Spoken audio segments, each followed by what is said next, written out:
start streaming. Cool. Look forward to seeing what it looks like.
Today on the Shrewd Dudes podcast, we are going to talk about...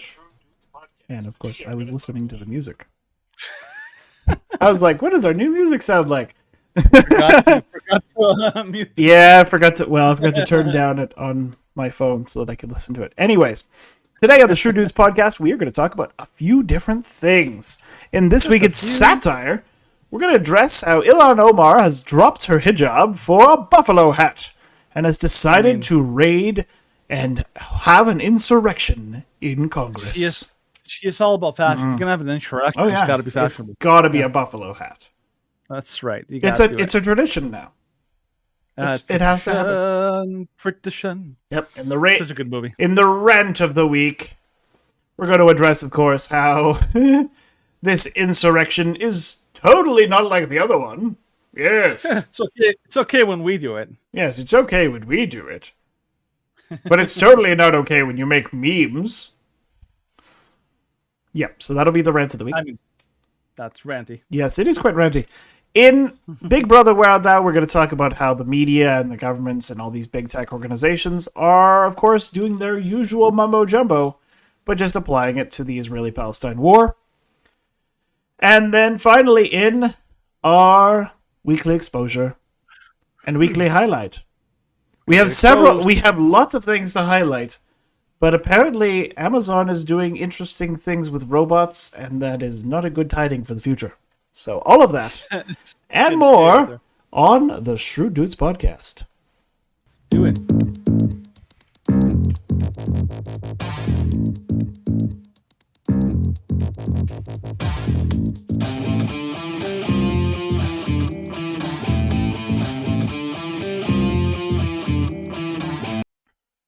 right, so welcome to another Thursday live stream on the Shrewd Dudes podcast. Of course, if you are watching on our live stream channels, which is right now on Twitch and on Twitter, if you have questions, comments, concerns, anything of the above, or just want to question us for our dashing good looks, then please send us a message on Twitch, and we will respond to you as soon as possible, whether either by chat or on the video.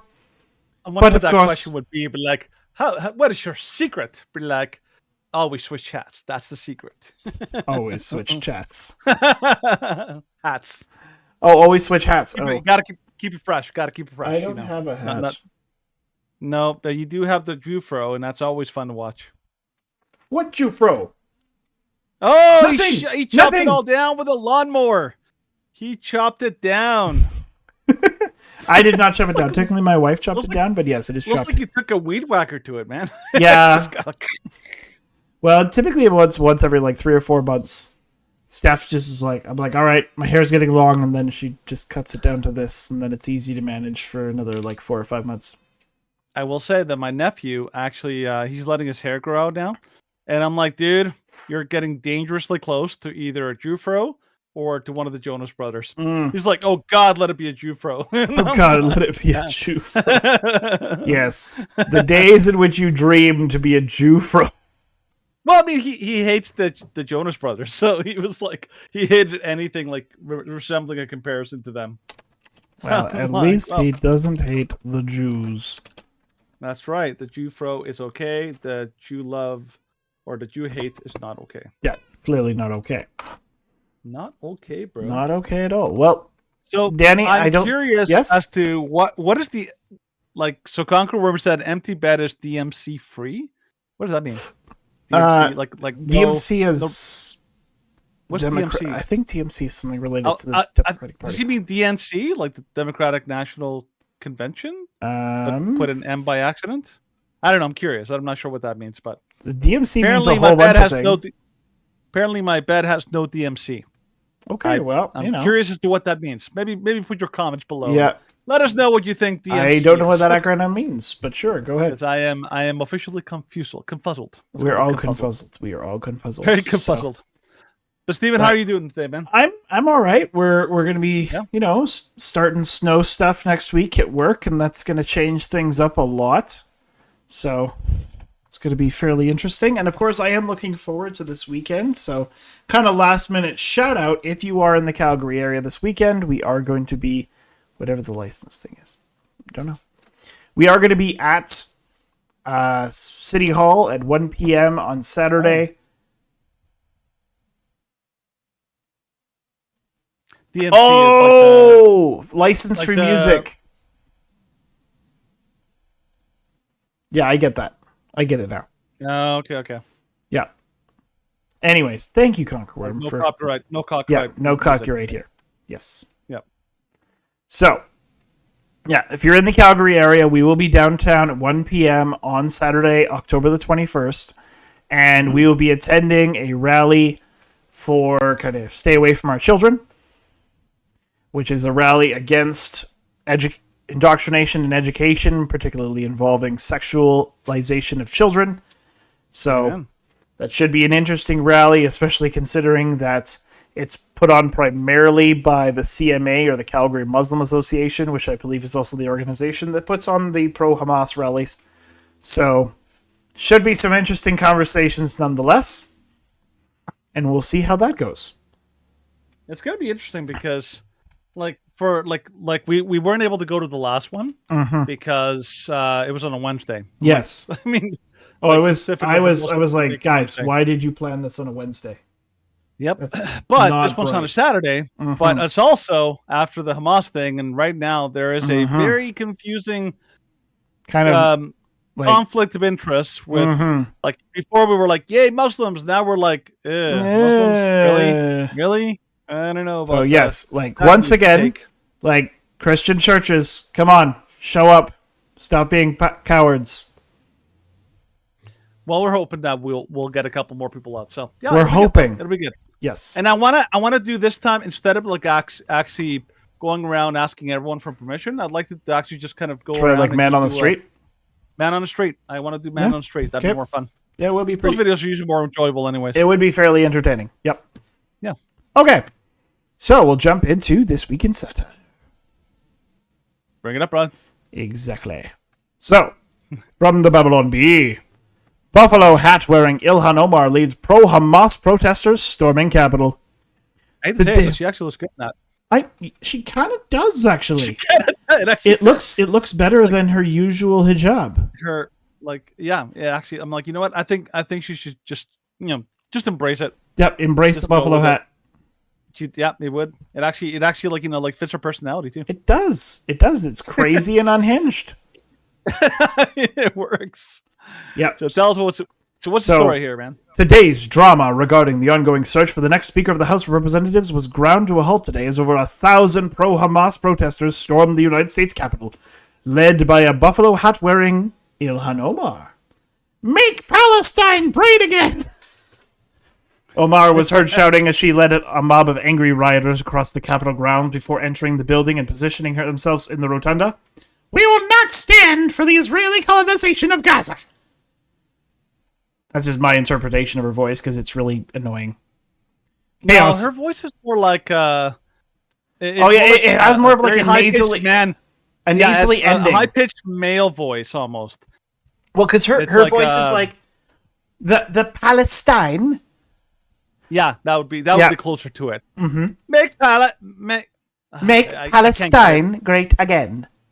Yeah, that would be better. That's closer to it. She's got more kind of a deeper voice. Yeah, and she always has like certain words always have like the kind of accent that she puts, even if it doesn't have the accent.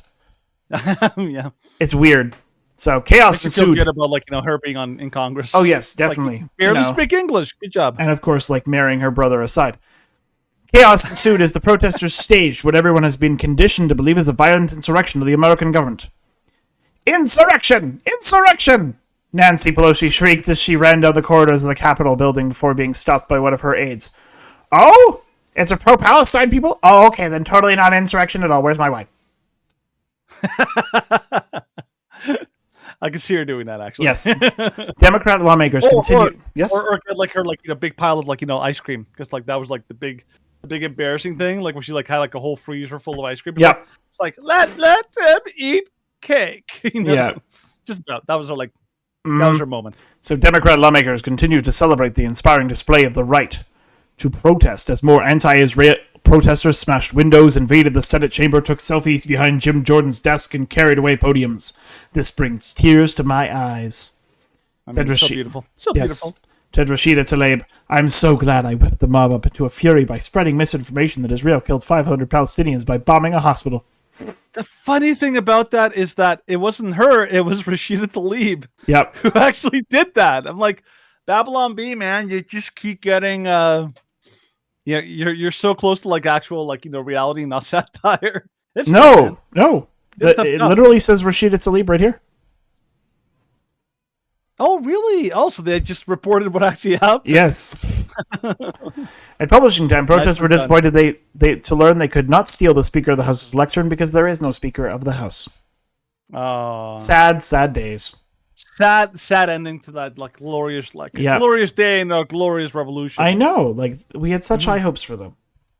I mean, they're already starting to use the words comrades. So, I mean, they're halfway there. They're basically already basically communists. halfway there. Yeah, they are. Yikes. Yep. Anyways, state of our world right now, people. State of the world. I'm just going to quickly do a bit of a tweet to introduce the rant of the week. So if you talk for another 2 minutes or a minute, then I'll be good. About this, yeah. The thing I find crazy is that, we're living in upside down, a wacky world right now, because the crazy thing is that any normal, reasonable person can look at someone like Ilhan Omar, Rashida Tlaib, or even members here in Canada, who are so incredibly obviously pro-terrorism. I'm like, these people shouldn't be in Congress, period. They're not going to resign. They should be kicked out. There's a point to where I'm like, where's the line for Congress that you can actually have unapologetic anti-Semites in your party, and they basically are allowed to stay. Imagine having Congress and having somebody who's an actual Ku Klux Klan member, like a card carrying, like High Dragon or whatever, like the Grand Wizard. The Grand Wizard. He's like, yeah, like all black people are like, terrible. We should put them back in cages and all that. It's like, oh, well, I mean, it's free speech. He's allowed to say what he wants. So it's all right. No worries. It's all right. No. Or having a full on neo-Nazi, like with a shaved head and a swastika tattoo on his on his like side of his head. Be like, basically we have to eradicate all colored people. Be like, yeah, okay, no problem. That's no problem. I mean, that's basically what's happening right now. You have Congress filled with people who are unapologetically supporting terrorism and even lying through their like lying over and over and through their teeth. How can anybody have confidence in a thing like that? Seriously. All right, so the rant of the week is now prepared, so let's do it. All right. And I need the... Red alert. You're supposed to say silence. I will... Oh, I could say silence. Silence! Silence. Actually works, because this is like about radical Islam. Oh, there you go. That works. I know. That is a heck of a segue. That would actually be a fantastic title for today's episode. Silence! well, one problem solved here. Oh my gosh, that was actually hilarious. That would work. That'd be great. So from Fox News, pro-Palestinian demonstrators swarm on Capitol Hill, demand Gaza ceasefires, police arrest protesters. Capitol Police say approximately 300 demonstrators were arrested in the protest. I like how, have you noticed that a lot of people were pointing out that when they used the language for January 6th, they said, they said that the conservatives stormed the Capitol. They used a very inflammatory language. And so I'm actually glad that Fox News here is saying they swarm on Capitol. I'm like, well done, Fox News. Well done. Like, you basically took the exact language that they used and used it on them. I'm like, nicely done. Well done. Yeah. Credit where it's due. No, when I was looking up stuff on this, Fox News is one of the only ones to call them pro-Palestinians. Yeah. Most mainstream news sources on this event called them Jewish. Why would they be Jewish? Yeah, I don't know. I don't even so. Just a little side note here. They call them Jewish because of these people with their shirts. So you had people who pretended to be Jews. If they support Palestine, they're not Jewish. Yeah. Go find me a Jew somewhere who is fully in support of Palestine and opposes Israel. Good luck. Mm-hmm. And especially a Jew that advocates for destroying the Israeli people. Yeah. It's oh please! It's imagine having a whole army of gingers saying we support the eradication of all gingers. Be something doesn't add up here. Something doesn't add up. Eradicate me harder, Daddy. Eradicate. Eradicate. So oh my gosh. Here? So pro-Palestinian demonstrators swarmed the Capitol Rotunda on Capitol Hill in Washington, D.C. on Wednesday with hundreds of protesters demanding a ceasefire between Israel and Hamas. Footage from inside the Cannon office building showed a large group chanting, "Ceasefire now," and calling for Congress to demand fighting stop in Israel. Protesters were spotted wearing black t-shirts reading, "Jews say ceasefire now." Sure they do. The group Jewish Voice for Peace. I'm just going to read this post and then I'll show the video.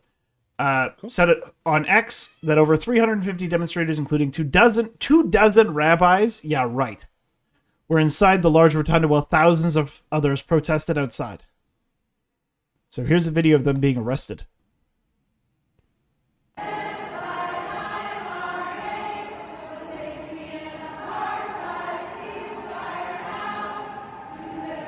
Wait. Is that girl wearing a yarmulke? Yep. Now, yarmulkes can be worn by guys or girls. Oh, really? That's a little known fact. Yeah, it's actually. I know, it's predominantly worn by men. Predominantly, but women can wear them. Okay, all right. I studied that. Yeah, I was By the way, go show the video at the very top of the stories there, Steven. So there's that video, and there's the video at the very top of the top of the thing. It actually shows the size of the crowd, just so you can get an idea of the size of the crowd here. This is the crowd that's inside. I know, but like go up to the top video, top of the article, all the way up. Oh, this one. There you go. Yeah. So this is the kind of the large group that was.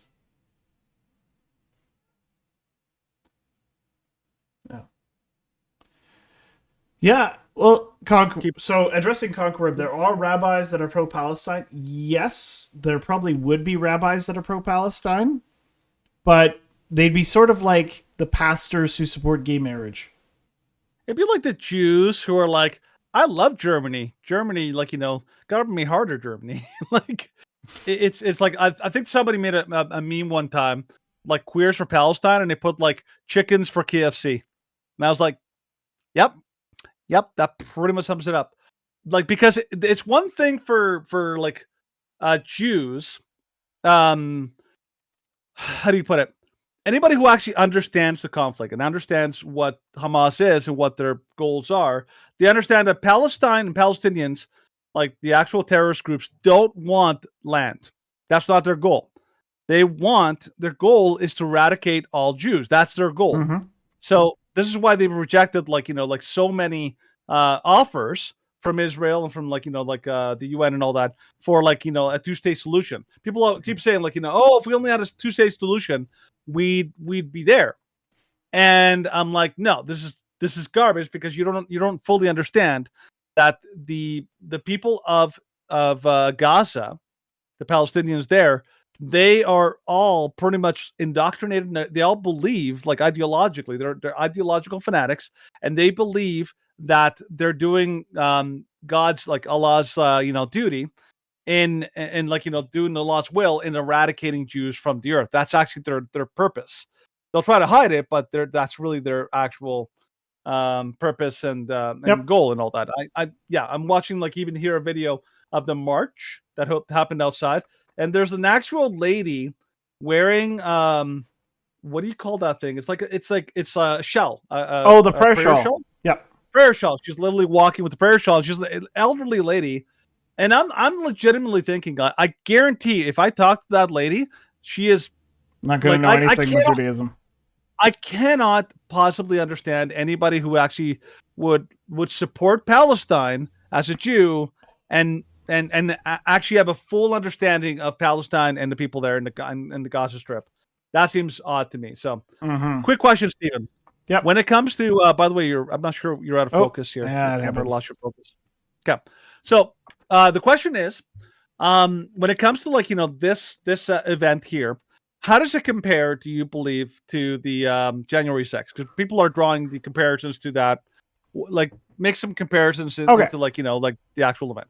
So, for 99.9% of people who attended January 6th, this is pretty much exactly what happened. Except this is a little actually worse, because the police didn't invite these people in. These people actually did storm in. Yep, they did. So the people who are being arrested and the people who are being detained and put in solitary confinement for January 6th, they committed a far less significant crime, if a crime was committed at all, than what these people here did, because everybody knew that they stormed into the Capitol. Nobody was under the false impression that they were being let in. That's why every single one of them was arrested. I don't think any of them have been charged on any serious crime. Mm-hmm. Now, if we lived in a land where justice is blind, if we're applying the same principles as we have seen in the January 6 cases, then everybody... Yes, exactly. Conqueror is exactly on point. I don't think either group should be arrested, but since they did it for one, they should be consistent. So if they're being consistent, if justice is truly blind, then every single member who attended should be facing probably at least 5 to 10 years in prison. Yeah, and it's not... There's an argument to be made that the left is never going to stop abusing the law and totally and justify the means in their pursuit. We all understand that what happened to the people of January 6th, like the people who were there, is completely like an abuse of power. It's an abuse of the courts, abuse of power, abuse of everything. Enrique Tarrio does not deserve 22 years in prison when he wasn't even there, when he wasn't even present. Like, this is an obvious, complete abuse of power. Now, the question is, how do you respond as conservatives? How do you respond as Republicans, as GOP? Some people argue that, like, you need to respond in kind because otherwise you're basically letting, like, the left trample you, and you don't have any actual deterrence to the people who are doing these things. Some people argue, like, well, you can't do that because we don't want to, like, become like the people we hate or the people that we're trying to, like, overthrow. And I'm like, well, you're gonna have to do one of two things. Either you're going to have to do an actual tit for tat where, like, you're actually providing, like, mutual deterrence, or you're going to have to go after the people who are actually breaking the law, who are actually doing these things, and actually enact a little bit of justice, right? So, like, the people who are like Rashida Tlaib, like, somebody should go after her for incitement. Yep. That would actually be a legal remedy that should be done because she actually incited. Like, you can make a very solid case that she actually incited this whole thing, because in her little tirade before this event, she, like, her speech you can make a much better case that this speech led directly to that event than you can for Trump and his speech leading to the actual, like, January 6th, entry of the Capitol. Like, the reason, by the way, that they use the words insurrection is not an accident. They deliberately use that word because they wanted to using that specific word allows them to use certain provisions in the Constitution in order to try to, like, get Trump off the ballots. That's the whole purpose of calling it an insurrection, because they're like, well, if we can make the case that Trump caused an insurrection, then we can get him off the ballot. That was the whole purpose of calling it an insurrection. This was not an accident. That was on purpose. Yep. However, do I believe the protests like this are valid or that they should be done? I don't believe so. And I'll tell you why. It's not that I don't believe that people don't have the right to assembly. I don't believe people have the right to trespass into any space that they want in order to disrupt. Like, if you had that standard that, oh, you know what, it's a protest, so we can just waltz in anywhere we want, and, like, you can't do a thing about it. I'm like, do you realize the amount of, like, chaos that would erupt? Like, imagine, like, Parliament. Imagine if the Freedom Convoy decided, like, we're just gonna waltz into Parliament and just storm the, like, Parliament, go right into, like, the actual, like, House of Commons, and we're gonna do a sit-in. That's very different than doing a protest outside of Parliament in the public space. Very different. So, should any of these people be allowed to, like, protest and to actually do a demonstration? Sure. Yep. Should they be allowed to go into the Capitol and just, like, without any permission, without any recourse? Like, no. I think that's the problem. The problem is that not that they did a protest, but that they did a protest in a place where they don't have permission to enter. A protest does not clear you of it doesn't put legal rights. It doesn't clear you of legal requirements to follow the law. Yes. Imagine somebody protesting in your neighborhood, like, oh, I'm protesting against people who are parking in my space and all that, and they decide that to do that protest, they just literally waltz into your house and, like, sit in your living room and, like, I'm having a little sit-in as a protest against you. You're like, no, call the cops, get the heck out of my house, you know, like that kind of stuff. Yes, I'm having my gun do a sit-in against you. That's right. You got 5 seconds before I make you Swiss cheese, Pilgrim. Oh, what is it? Ooh, I hate these stickers. Oh no, it's the Home Alone one. Be like, keep the change, you filthy animal. What is the line before that? And he's like, I'm gonna give you a count of 10. 1, 2, 10. That's right. To end your sit-in. That was a good scene. Yes, it was. That's right. But unfortunately, that is not how the media reacted. No. So from Mediaite. So the mind-bogglingly dumb charade comparing every protest at the Capitol to the January 6th riot Sarah Rumpf, you are dumb. We live in profoundly stupid times. I'm going to say this in basically just like the most like, because it's a really stupid article. The January 6th attack on the United States Capitol was not just a singularly tragic moment in American history. It was broadcast live by international television channels and online. Not to mention the plethora of photo and video evidence promulgated by federal prosecutors. Much of this evidence came from the protesters' own social media posts and cell phones as they proudly documented themselves assaulting police officers, breaking windows and doors, and trespassing in congressional offices, and forcing the House and Senate members to hastily evacuate. This person has to, like, this person basically has to, like, try to argue that this was the worst day in human history. This is worse than Pearl Harbor, worse than 9/11, worse than Hitler's. Like, and by the way, people actually have made that case.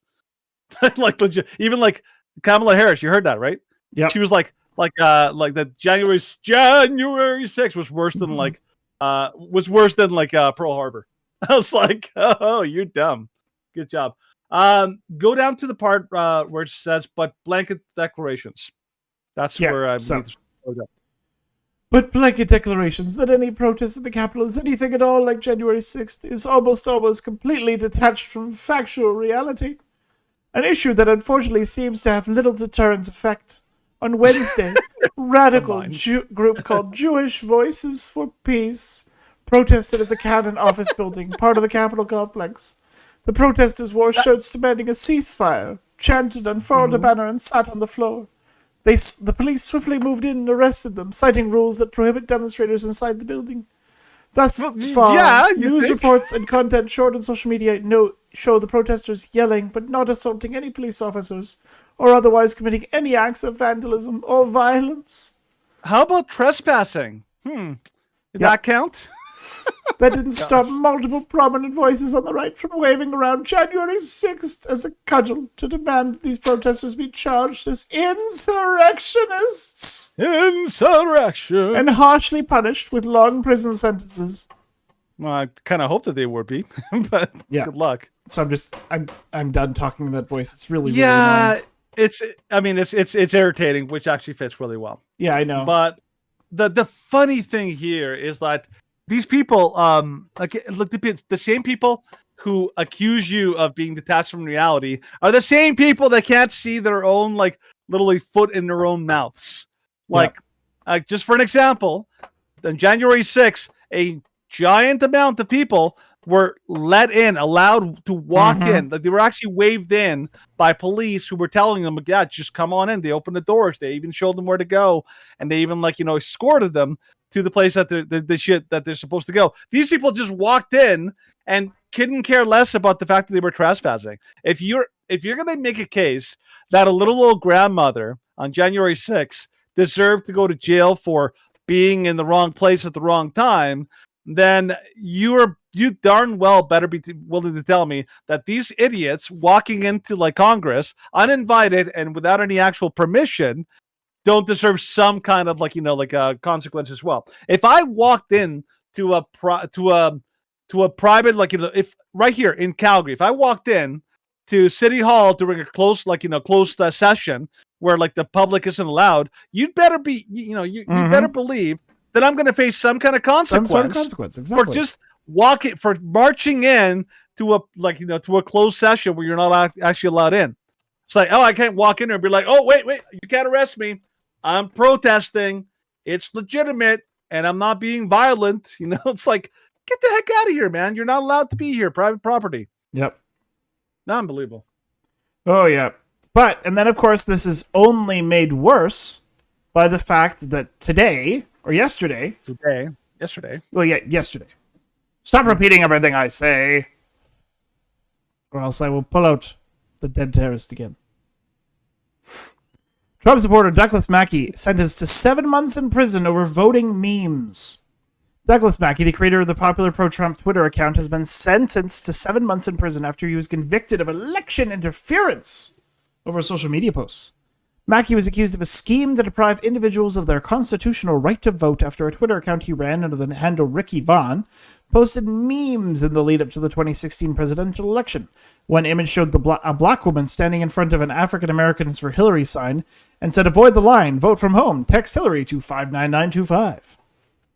U.S. District Judge Ann M. Donnelly, an Obama appointee, sentenced Mackey, claiming his actions were nothing short of an assault on our democracy. Ugh. Of course. It was like the what was it? There was an interview that Joy Reid did with Nancy Pelosi, and she was asking Nancy Pelosi questions, and Nancy Pelosi's answer was just like, "Well, we care so much about our sacred democracy, and democracy, it's a fragile thing, and like the Democrats are fighting constantly for democracy. It's almost in our name." And like she said democracy like 12 times in a 2-minute interview, and it was like, yeah. By the way, I mean, again, going back to the idea that what's one thing the left always likes to do, Stephen? They like to say oh, it's a dog whistle, right? But that's projection, because they accuse you of the very thing that they themselves are doing. When the left uses the term democracy, they're not using it in a way that you and I think of democracy. They don't think of it like a system of elected representatives that you elect into power that represent your voice and make decisions on your behalf and all that. That's not what they're thinking. They're thinking more in the Marxist communist style, democracy, which basically and by the way, I listened to an entire chapter or entire long lecture that Lindsay, what was his name? James Lindsay. James Lindsay? The guy who does those lectures on Marxism. But anyways, he gave a lecture and he basically explained that even Mao, even Chairman Mao from China, they're not they're not a democracy, are they, Stephen? No. Like Chairman Mao, the CCP, they're not a democracy, right?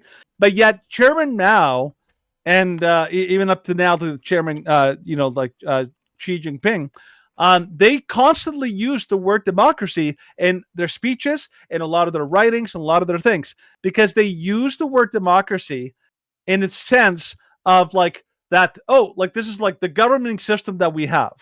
They don't use it in the sense of elected representatives. So even communists use the word democracy as basically as a way of saying a legitimate government or a legitimate power and all that. So when Nancy Pelosi, when all of these idiots use the word democracy, what they're saying, what you need to be hearing is not democracy like the way we think of it. Think of the word power. It's like, oh, they're trying to take away our power. They're trying to overthrow our power. They're trying to rob us of our power. It's not democracy, it's power. So it's a common rhetorical trick. And by the way, it's no accident that everyone that is a leftist, megalomaniacal tyrant is using that term. You'll notice that the Democrats are using that term. The liberals here in Canada, Trudeau and every member of the Liberal Party, they constantly use the word democracy. You'll notice the French government uses the word democracy all the time. Every government that's trying to install some form of socialist, tyranny or totalitarianism in their government is using the word democracy, because it's a code word for tyranny or power. So don't fall for it. Yep. King Jong-un's support for Trump. Yeah, I could see that. Yeah. Don't forget, President Trump made one of the most ballsy moves ever when he crossed the demilitarized zone in North Korea without a security detail, and in an effort to demonstrate to the North Korean government that he was serious about seeking peace with them. That was one of the most amazing moves, boss moves ever, that a U.S. president could do that, right? And by the way, Trump's rebellious people ended up completely ruining that. But yeah, good job on President Trump. The guy actually is a much better. He's a much better leader. He's the kind of leader we really need right now. So, anyways, Mediaite is a perfect example of the kind of thing you hear from the media all the time, from these left-wing NPC useful idiots that basically will always say, oh, here we go. You and your whataboutism. It's well, is it legitimate? Is there a legitimate comparison between what these people did and what what in January 6th? It's like, no. They convince themselves, oh, can't be true. Only January 6th can be January 6th. No comparisons. It's kind of like when you talk to Stephen and I, you and I talk to people who are pro-abortion, and we bring up slavery, and immediately they freak out. Oh, yeah. You're like, that's not a fair comparison. Slavery. I know, they never think so, but then they never sat down and thought, is there any like similarities in these two things? These people are just they just dismiss everything out of sight without ever really considering if there's anything to it. So yeah, so I'd say that leftists and their policies are worse than anything that the conservatives do. Because, like, by the way, somebody earlier said that like one of the accusations was like the January 6th, they were trying to overthrow the government. Yeah, and I'm like, it's funny how they try to overthrow the government and not a single person got a weapon. Funny how that works. I mean, you're not going to tell me the conservatives don't have weapons. Good luck telling me that. So the idea that but then we people forget May 27th. You know what happened in May 27th, 2020, Stephen? Yes. Isn't that May 29th? May 29th. Maybe it's May 29th. Yeah, May 29th is when. Remember what happened that day, Wayne? Yeah, they tried to siege the White House. They basically stormed the White House. They tried to storm. They injured way too many cops and police and security and all that. They actually firebombed not only all sorts of things around there, including they almost burned down the church that was nearby there.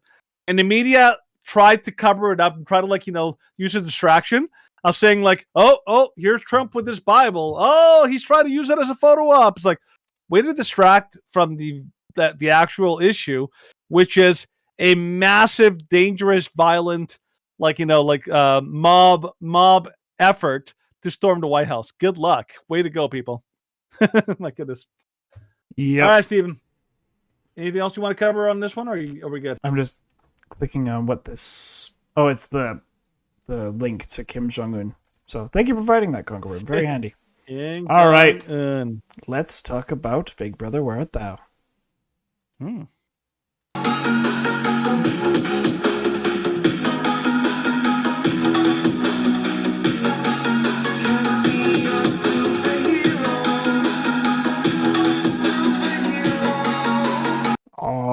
Okay. Funny thing about that stinger, that the one scene from the movie Minority Report, where they kind of scan your eyeballs. Yep. Actually, in China, they're actually scanning your face. Mm-hmm. So they already have that. That already exists in our world, where basically they can scan your face and they know who you are. Mm-hmm. So if you want to avoid detection, you basically have to have a mask or some kind of face alteration. Yep. Craziness. Yep, that's right. Craziness. Crazy. Anyways, from Newsmax. Media that got Gaza story wrong, yet to apologize. So, I don't know why this is all in black, but many mainstream media organizations that initially reported Israel responsible for an explosion Tuesday at the Al-Ahi Arab Hospital have yet to apologize or publish corrections after it has been determined that a misfired rocket launched by a Palestinian Islamic Jihad and intended for Israel was the culprit. Israel initially denied involvement and later Tuesday uncovered evidence showing the rocket had come from the Jihad, which backs the Hamas terrorist.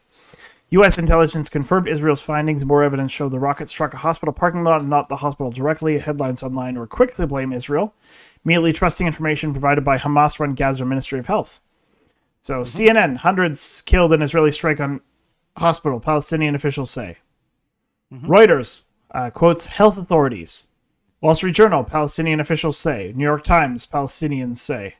Not even Palestinian officials, just Palestinians. Because that's a source.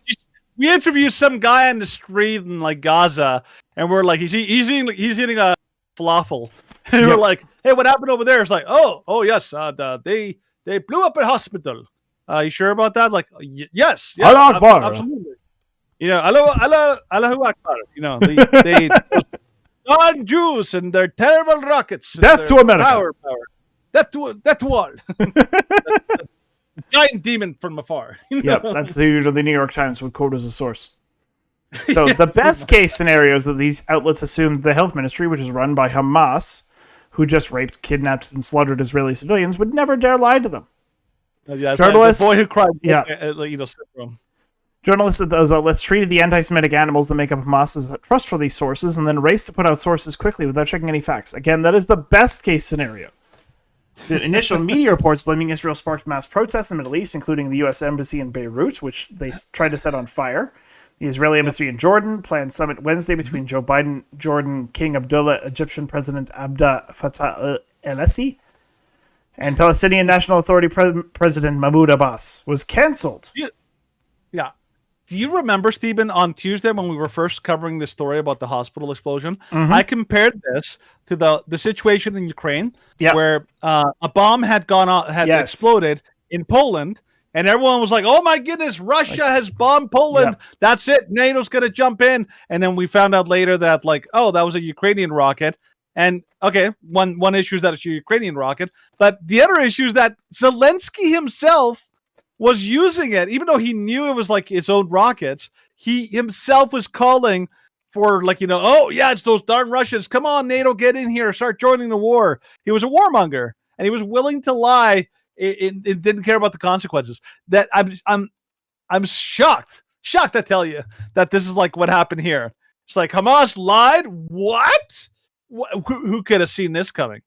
And by the way, not only did the hospital not sustain any massive damage like they were claiming, like on Tuesday, but the amount of like casualties was probably like quite small. Not the 500 dead and like another 600 injured. Like.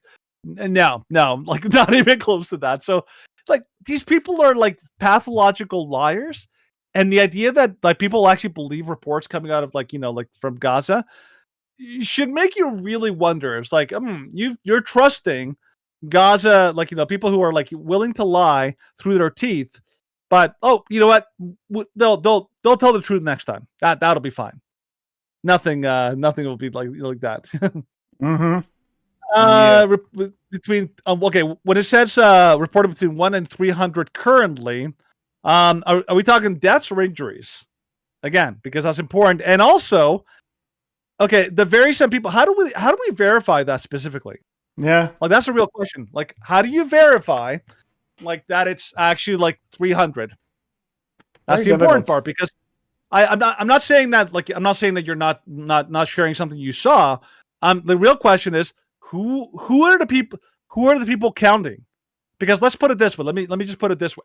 Imagine there was an actual doctor at the hospital who actually can like measure and tell you how many people actually died, because he's a doctor. He can actually know that. You're going to tell me that a doctor who knows the full range of deaths is going to tell the news or whoever it is in defiance of Hamas leadership? Like, these are the kind of people who will kill you if you do anything that opposes them.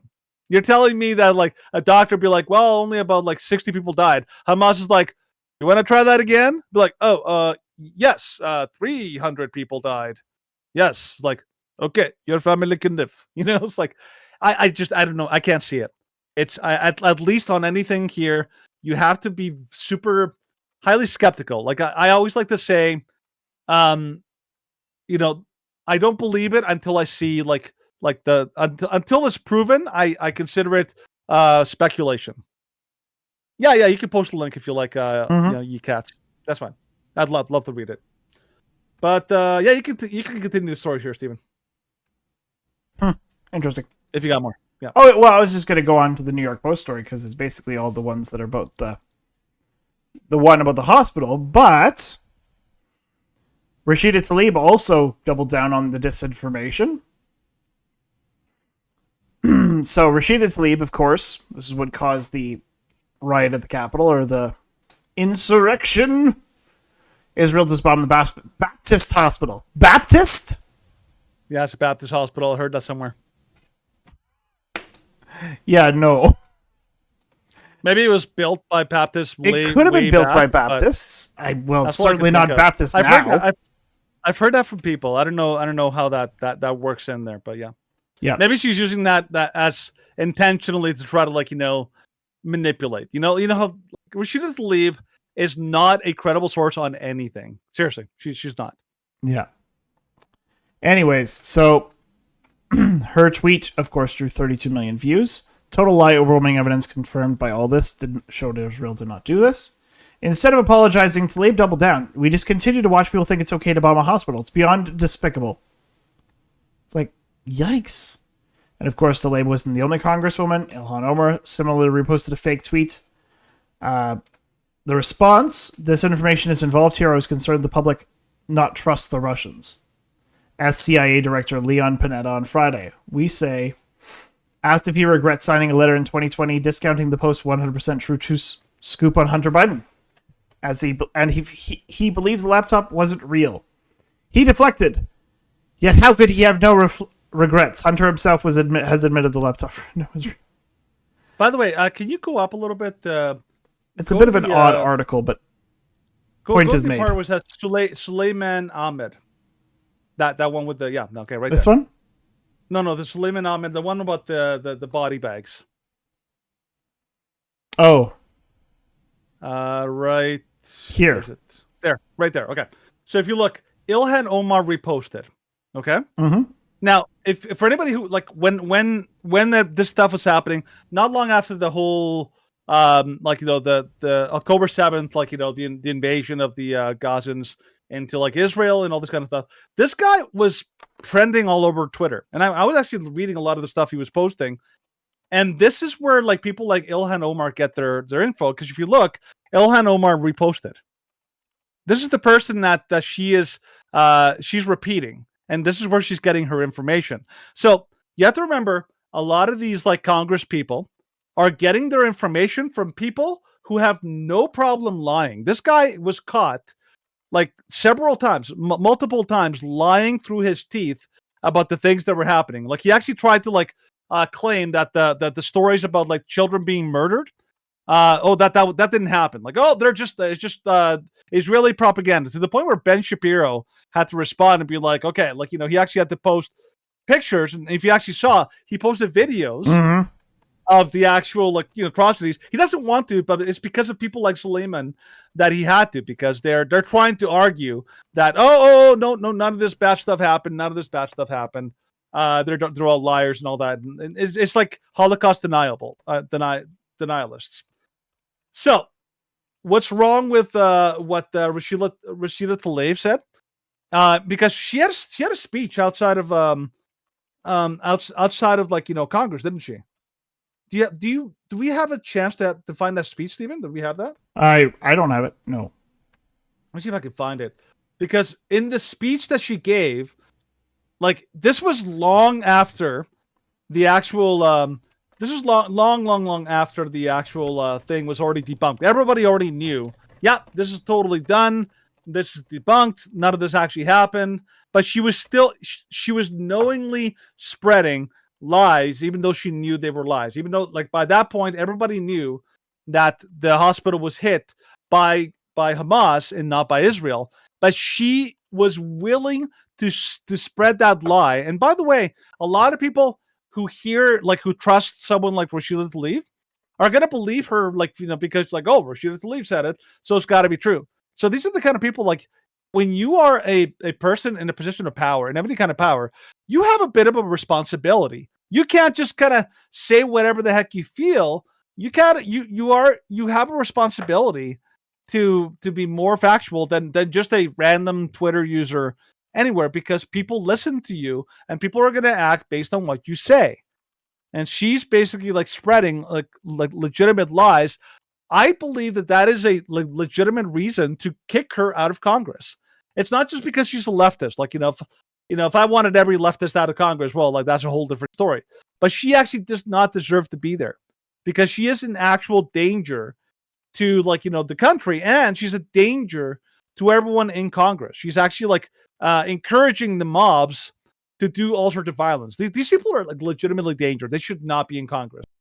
Unbelievable that these people get away with this kind of stuff. Right, Stephen? Yep. That's right. He's just kind of blanking in. It's all good. Oh, yeah. But, I don't know if I can find that video. It's going to be difficult. I'll see if I can look it up. But well, okay. So I won't say it was proved to be AI in terms of the picture of the burnt baby. Okay. The picture was there were sites that said it was AI, and then there were sites that said it was true. It was very kind of speculative, but it is undoubtable that these type of events did happen.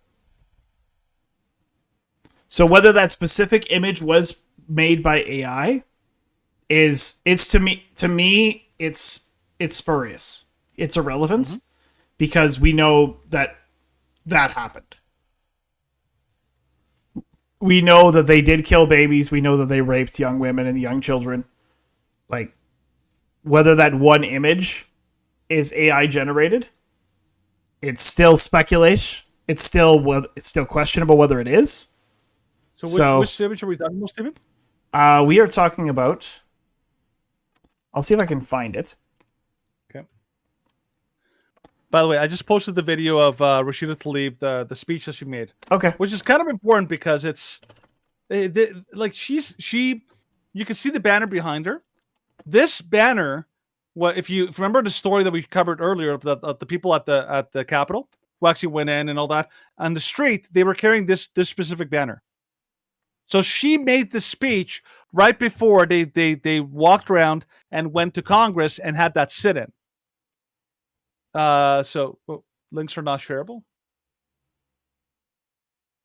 Oh, interesting. How can I send it to you, Stephen? You can... Why can't you send it via Discord? I can send it by Discord, yeah. Yeah. But not by Twitch, I guess, eh? Oh, yeah. Some things are... Interesting. Okay, well, there it is. So yeah, for anybody who doesn't know, like Rashida Tlaib today, I think it was today, whenever the day was that they went to Congress and had that sit-in, she made this speech. And by the way, one thing that doesn't cease to amaze me is how the squad members, so like everyone from like AOC to Rashida Tlaib to Ilhan Omar to Cori Bush, they're professional, fake criers. Like, I've seen several instances of all of them, like, literally coming up to tears and being like, using emotionalism and like completely manufactured tears to try to coerce people into believing that like their stories are true. AOC did that during like that. Remember that video she recorded of herself where she was like, oh my God, like they're coming for me. I'm like, I'm so scared. And it's like she was nowhere near like the Capitol or anywhere near like the actual violence that whatever was happening. And then Ilhan Omar was like crying Cori Bush was like almost tearing up that they were like kicking Ilhan Omar out of like a committee because of her anti-Semitism, like things like that. So it's the kind of things that they do. Did you find a video already? Ben Shapiro posted a lot, so. And every time that there was a story about it, they didn't have a picture. So. Okay, no, the video I sent you about Ilhan or Rashida Tlaib. I don't know if you have it. I got it. He's got it. Okay, we're going to watch this. All right, so this is just a little recap. This is Rashida Tlaib right before they marched to the Capitol. This is the speech that she gave. Tell me if you think this is factual. Think it's okay to bomb a hospital with children. Already debunked. You know what's so hard sometimes is watching those videos and the people telling the kids don't cry and like let them cry. And they're shaking. And somebody knows this. They keep telling them not to cry in Arabic. They can cry. I can cry. We all can cry. If we're not crying, something is wrong. And so I'm telling you right now, President Biden, not all America's with you on this one. And you need to wake up and understand that. We are literally watching people commit genocide and killing a vast majority just like this. And we still stand by and say nothing. We will remember this, But all of you, you need to know, I swear to God, Wahiyat Allah, you are on the right side of history. You are. You're doing everything possible to save lives. What is wrong with that? Stop it with trying to politicize this. Oh my gosh. Yeah. You notice? You can tell when somebody is actually crying and when someone is fake crying. Some of the key like differences are if somebody's really crying, like legitimately, like emotionally overwhelmed, they have a tough time speaking. They literally have to pause because they're literally sobbing and gasping a little bit. She literally goes from like, and I was just like, and she just goes really hard. Like that's not what people who are actually legitimately emotionally overwhelmed do. That is something that is a faker. That is somebody who knows how to turn on the tears for show. Like you can tell, like she turned on a dime from like sobbing and tears and all that kind of stuff to like just pure anger and speaking. Like never missed a beat in anything she said. This is a con artist, a professional con artist that's trying to use emotion, try to use her like I'm a woman and I'm overwhelmed and all that. And by the way, this is the same woman who refused right after all the atrocities that happened in Israel, who refused outright to condemn or even like to say anything negative against the Hamas terrorists. And here she is like saying like, oh, how dare you tell me not to cry over those babies, like over the Gaza babies or something like that. Complete con artist, scam artist, grifter, like everything about this woman is like, this woman is pure evil. So yeah, it's unbelievable. Like by the way, by this point, it had already been proven that that thing was a lie. So that's what I wanted to say about Stephen. Well, that's what he wanted to say about that. That's all I got to say about that. Well, but that wasn't the only kind of media cover-up and media lies. So Meta, which is of course also known as Facebook, censors Rebel News' coverage of Hamas brutality. Ava Yemini details that the parent company of Facebook and Instagram is censoring footage detailing the horrific atrocities carried out by Hamas. So this morning, we uploaded one of our videos to Facebook and Instagram, and instantly Rebel News received a notification that it was banned for glorifying terrorism. So a mother in the southern Israel town of the Gaza border explained to Rebel News, Ava Yemini, how roaming gangs of Hamas terrorists butchered, raped, and kidnapped civilians in her community of 31,000. The video in question, however, was not glorifying terrorism whatsoever. It was condemning the terrorist organization for its brutal October 7th attack against Israel.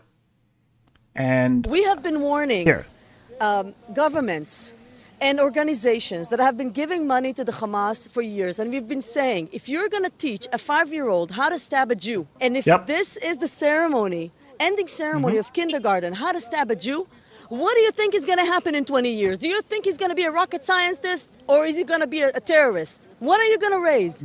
If a mother or the women that I've seen from Gaza are celebrating their son's success by killing and raping women, when they do that, do you think I have someone to talk to? I am a mother. I will never celebrate something like this. Who the hell do they think they are? What about the kids? The kids? I don't care, because you know what? What about our kids? What about the kids that have been killed in our kibbutzim? What about our kids? We are resilient. We are here, and we will take it, and we will be on the other side of this. You will not win. Israel's here to stay. Yep. We have. By the way, see, that's to call that glorifying terrorism is a massive slap in the face to that woman.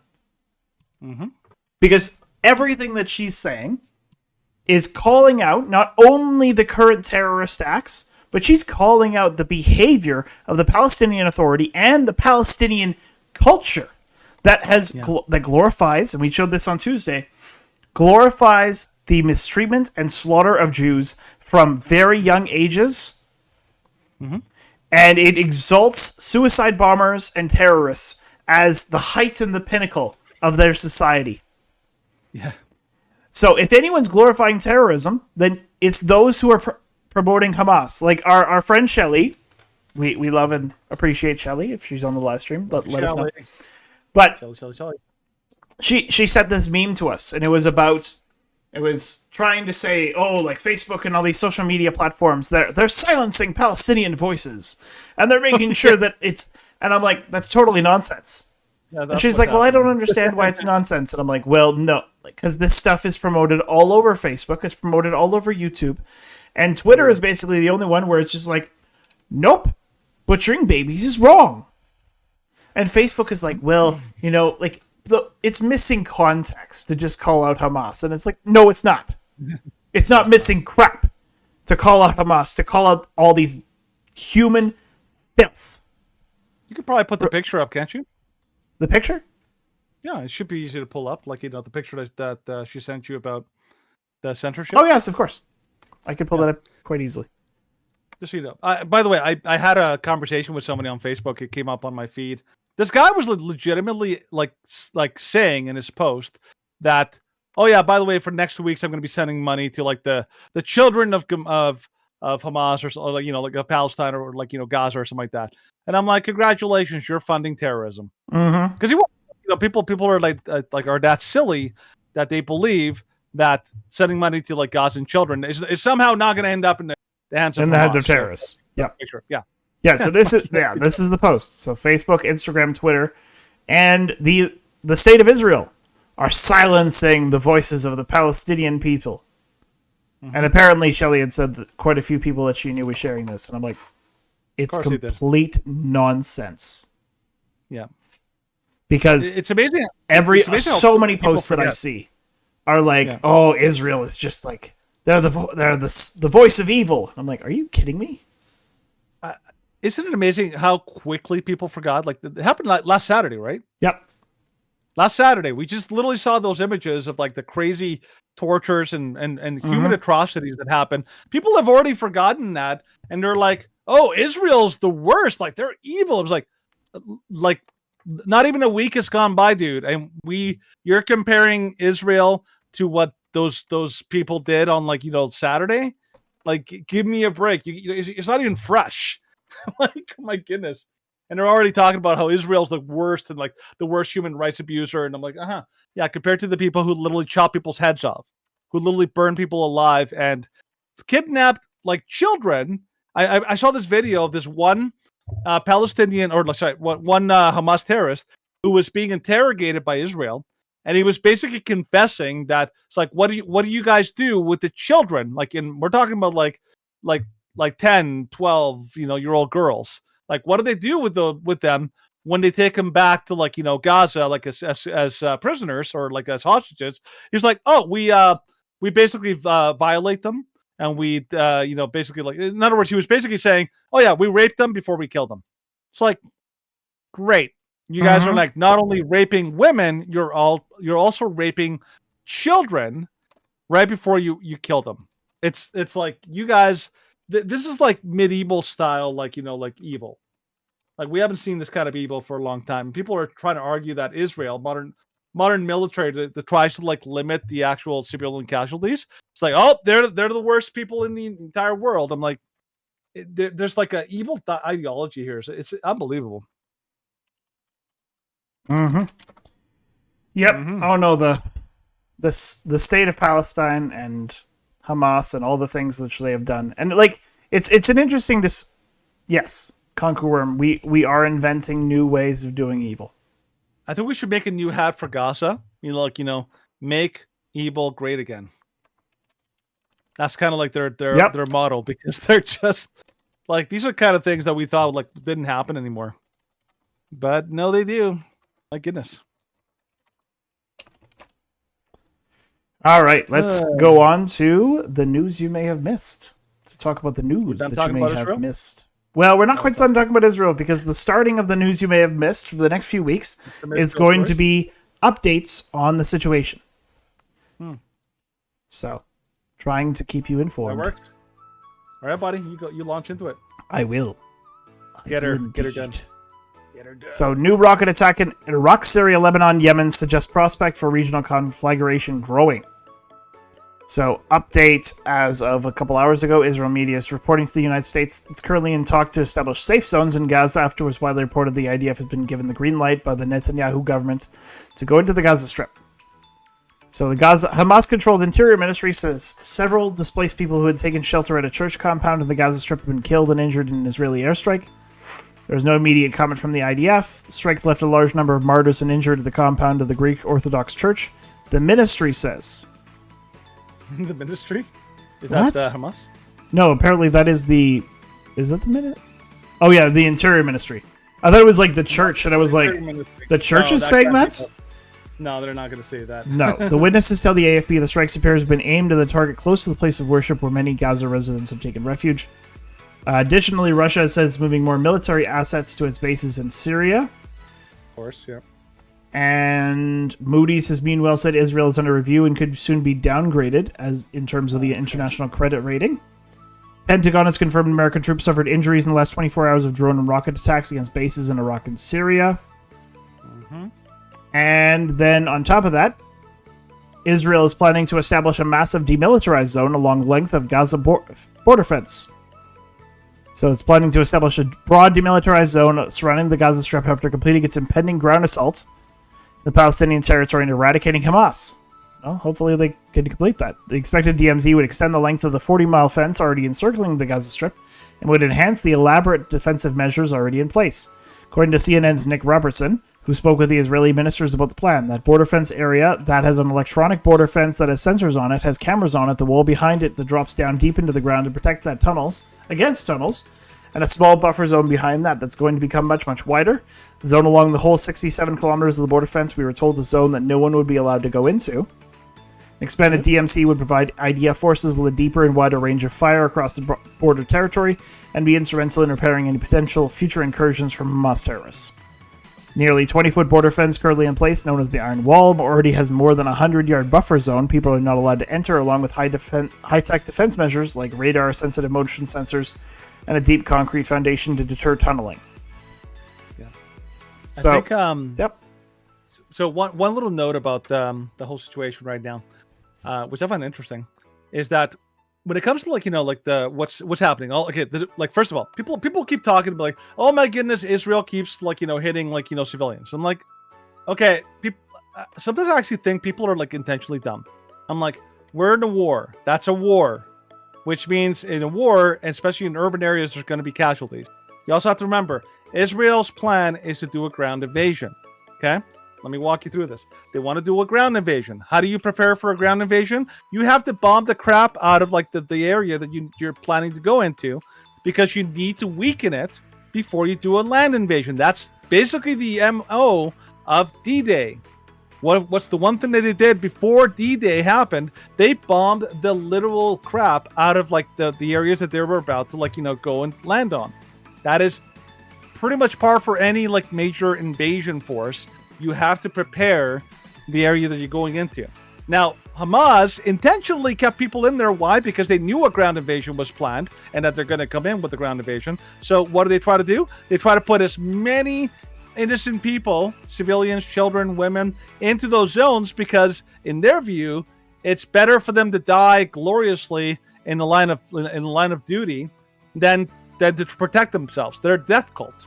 So everything they've done from the bombing campaigns and all that, to try to weaken Hamas so that they could reduce the amount of casualties and dangers that Israeli soldiers will have to face when they go and do a ground invasion. It's amazing to me that people just suddenly they stop thinking. People literally stop thinking, and they're like, oh, people are dying. Oh, this is bad. I'm like, yes, that's what happens in when you have preparation for an invasion. Same thing in the Pacific Theater. What did they do to Iwo Jima before they invaded Iwo Jima? They did massive military bombardment and aerial bombardment of the island before they sent ground forces to take it. I genuinely do feel like people are either being intentionally or intentionally stupid, and they're not thinking straight. Because it's not hard. I can explain it. I could probably explain it to Curtis, Steven. Yep. He'd be able to understand it. It's oh yeah, when in war, when you're gonna invade somewhere, you're actually gonna do a land invasion, you have to you have to basically bomb the place to weaken it to make it easier for you to take over. Do you understand? It's like, oh yeah, okay, that makes sense. Yeah. Apparently, fully grown adults don't get that. That just bugs me. Yeah, it's really, really stupid sometimes. Yeah, it I swear, like the useful idiots are everywhere. Like they're all over. Yeah. Do you have anything you want to add to that to these stories, Stephen? About no, not really. The Mueller trial zone, or no? You're good. No, we have other stuff to talk about, so let's move on to that. Well, let me. So I'm going to talk about the MSNBC story. So, for those of you who don't know, Sidney Powell used to be Trump's lawyer, or one of the major lawyers in his administration. So this is from MSNBC. Sidney Powell pleads guilty in Georgia election case ahead of trial. The Donald Trump co-defendant was charged in the sprawling RICO indictment by Fulton County District Attorney Fani Willis. She pleaded guilty to 6 misdemeanor counts in the Georgia election interference case on Thursday, avoiding a criminal trial that is set to begin this month. Powell and Chesbrough, 2 of Donald Trump's 18 co-defendants in the case, had been scheduled to go to trial together. Another co-defendant also pleaded guilty. As a general matter, it's not unusual for defendants to plead guilty on the eve of trial, as they near potential convictions and stiffer sentences that can be bargained down to in pretrial. Nonetheless, the plea is significant for the Trump-aligned lawyer, who will reportedly get probation. So basically they talk about how it's not unusual for somebody to get a plea deal. They requested speedy trials and try to separate their cases. With their plea, Powell avoids a jury completely, and Chesbrough stands alone unless he pleads guilty too. Basically, it sounds like Sidney Powell was facing very serious charges, and of course, anytime you go to a jury trial, anybody who's seen the show Suits, will know this, that jury trials, anything can happen. Even if you have a strong case, you may still lose, and the consequences are quite massive. So a lot of times, people will accept lesser charges. Again, anybody who's followed the story at all, these charges against Powell and everyone else, they are complete garbage. Yeah.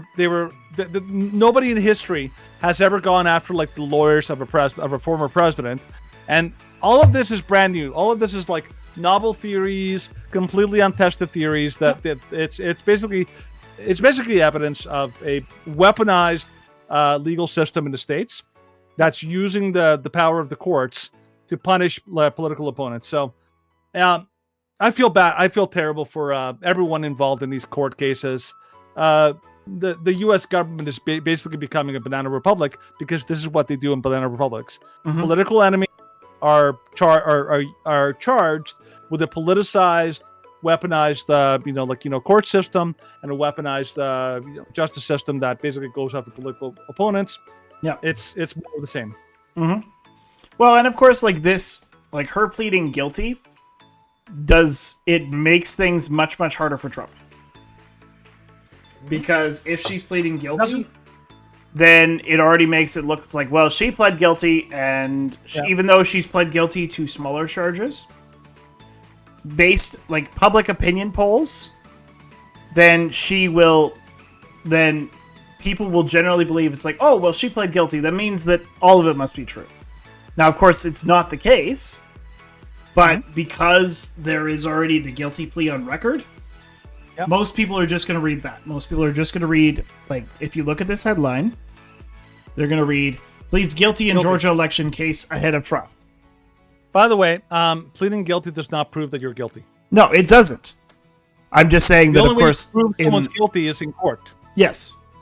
Even then, then you can have a little more nuance, but no. If somebody pleads guilty before, a lot of it be strategic to avoid, have your penalties. Oh yeah, because typically if you plead guilty, then you get something a lot milder. Yes. Like, remember, for Sidney Powell, like, she's getting 6 months, and she's getting probation, and she's getting... No, it's not 6 months. It was 6 years, I believe. Probation? 6 years probation, pay a $6,000 fine, pay $2,700 in restitution to the state of Georgia. So $6,000 and $2,700. is nothing. Is nothing compared to you normally have to pay. Oh yeah, totally. Well, and like I think like this case, it has 17 co-defendants, 18 co-defendants, 18 co-defendants. Yeah. I think within probably the next month, we're gonna see probably about 7 or 8 of them turn. Yeah, because they've done this to January 6ers too. Mm-hmm. They basically told them, we can keep you here forever, or you could sign this like signed confession. Yeah. That like where you say like, oh yeah, Trump totally like told me to go do this, and or you can basically like try to turn on Trump somehow. That's how they do it. They use the threat of punishment and all sorts of like other threats to try to like manipulate you and to basically strong arm you into doing the thing. They do the same thing. They did the same thing in Soviet countries. If you were caught behind enemy lines in Cuba, in the Soviet Union, in any of the Soviet bloc, they would basically take you behind, like, to interrogation places. They would basically grill you, and they try to, psychologically interrogate you and try to get you to sign confessions. Yep. Basically admitting to crimes that you didn't do. There was a guy who was from he was in China, like just working as a Canadian foreign national, and he was basically arrested by the Chinese authorities, and they constantly tried to get him. Try to like scare him into signing some kind of signed confession for something that he had never done, and he refused to do it. But this is their MO, and by the way, that's how a totalitarian state works. That is how the American state is operating. So if you're in America, you should be really concerned, because they're starting to act and operate like a basically totalitarian state. So watch out there, man. It's getting bad out there. You want to take the next one, Steven? Yep, of course I'll take the next one. All right, so Starbucks. From Vice News, Starbucks is threatening to sue the Starbucks union for using Starbucks. The company's threat, it's a really dumb headline. Yeah, so the company's threat came after the union expressed support for Palestine. The union says it's all part of an anti-union campaign. So, a letter sent to the president of the Workers United last week demanded the union immediately cease and desist from using the company's name and logo, or would seek all appropriate legal relief, including, without limitation, monetary damages. Demand came after various branches of Starbucks Workers United expressed solidarity with Palestine in the Israel-Hamas war. In since-deleted social media posts, Starbucks issued a statement in response that unequivocally condemns these acts of terrorism, hate, and violence, and disagreed with the stance expressed in the posts. Its legal counsel then sent the international president of Workers United, Lynn Fox, a letter seen by Motherboard, which referenced a call for a boycott of the coffee chain by Florida Senator Rick Scott, and alleged that union statement had led to volatile customers confronting baristas. It stated the union had made statements advocating for violence in the Middle East, and that must, as a result, change its name, website address, and social media accounts, merchandise, and other forms of identification and marketing. Response letter sent to Starbucks on Tuesday, which was obtained by Motherboard. Fox wrote that the company had failed to identify any such statements in its letter, and Fox noted the Workers United is affiliated with SEIU, whose international president wrote on a post on X that violence in Israel and Palestine is unconscionable. SEIU stands with all who are suffering. So, the SEIU is trying to backtrack, but the union definitely did. The union pulled a very similar... I don't know exactly what the post said, but the post was very, very similar to what BLM had posted. Well, yeah, because they had expressed solidarity with Palestine. Let's see if this article has a picture of what they said. No. By the way, quick question for you, Steven. Is it possible to express support for the Palestinian people without expressing support for Hamas and what they did? Yes. Okay. So, like, if they said that they stand with Palestine, is that the same as saying we stand with Hamas? Not 100%, no. Okay. I think that's where I'm, like, curious, is, like, where do we draw the line? Because I always, like, this is the way I put it. I say it is entirely possible for somebody to say, I support, like, the Palestinian people, and, like, maybe if you believe that their quest is to get a like their own land, their own nation, and all that kind of stuff. You support them while at the exact same time condemning the violence that Hamas, the terrorist, like in the military, operatives and group, actually committed. I think it's possible to support the people without necessarily supporting the actual government. Here's I found a post from New York Post. So the Starbucks Workers United Twitter page said solidarity with Palestine, and they retweeted a picture that was a bulldozer demolishing the Israeli fence, and then the union called it they called it a mass open air prison. Yeah. So right there, that kind of shows that it's not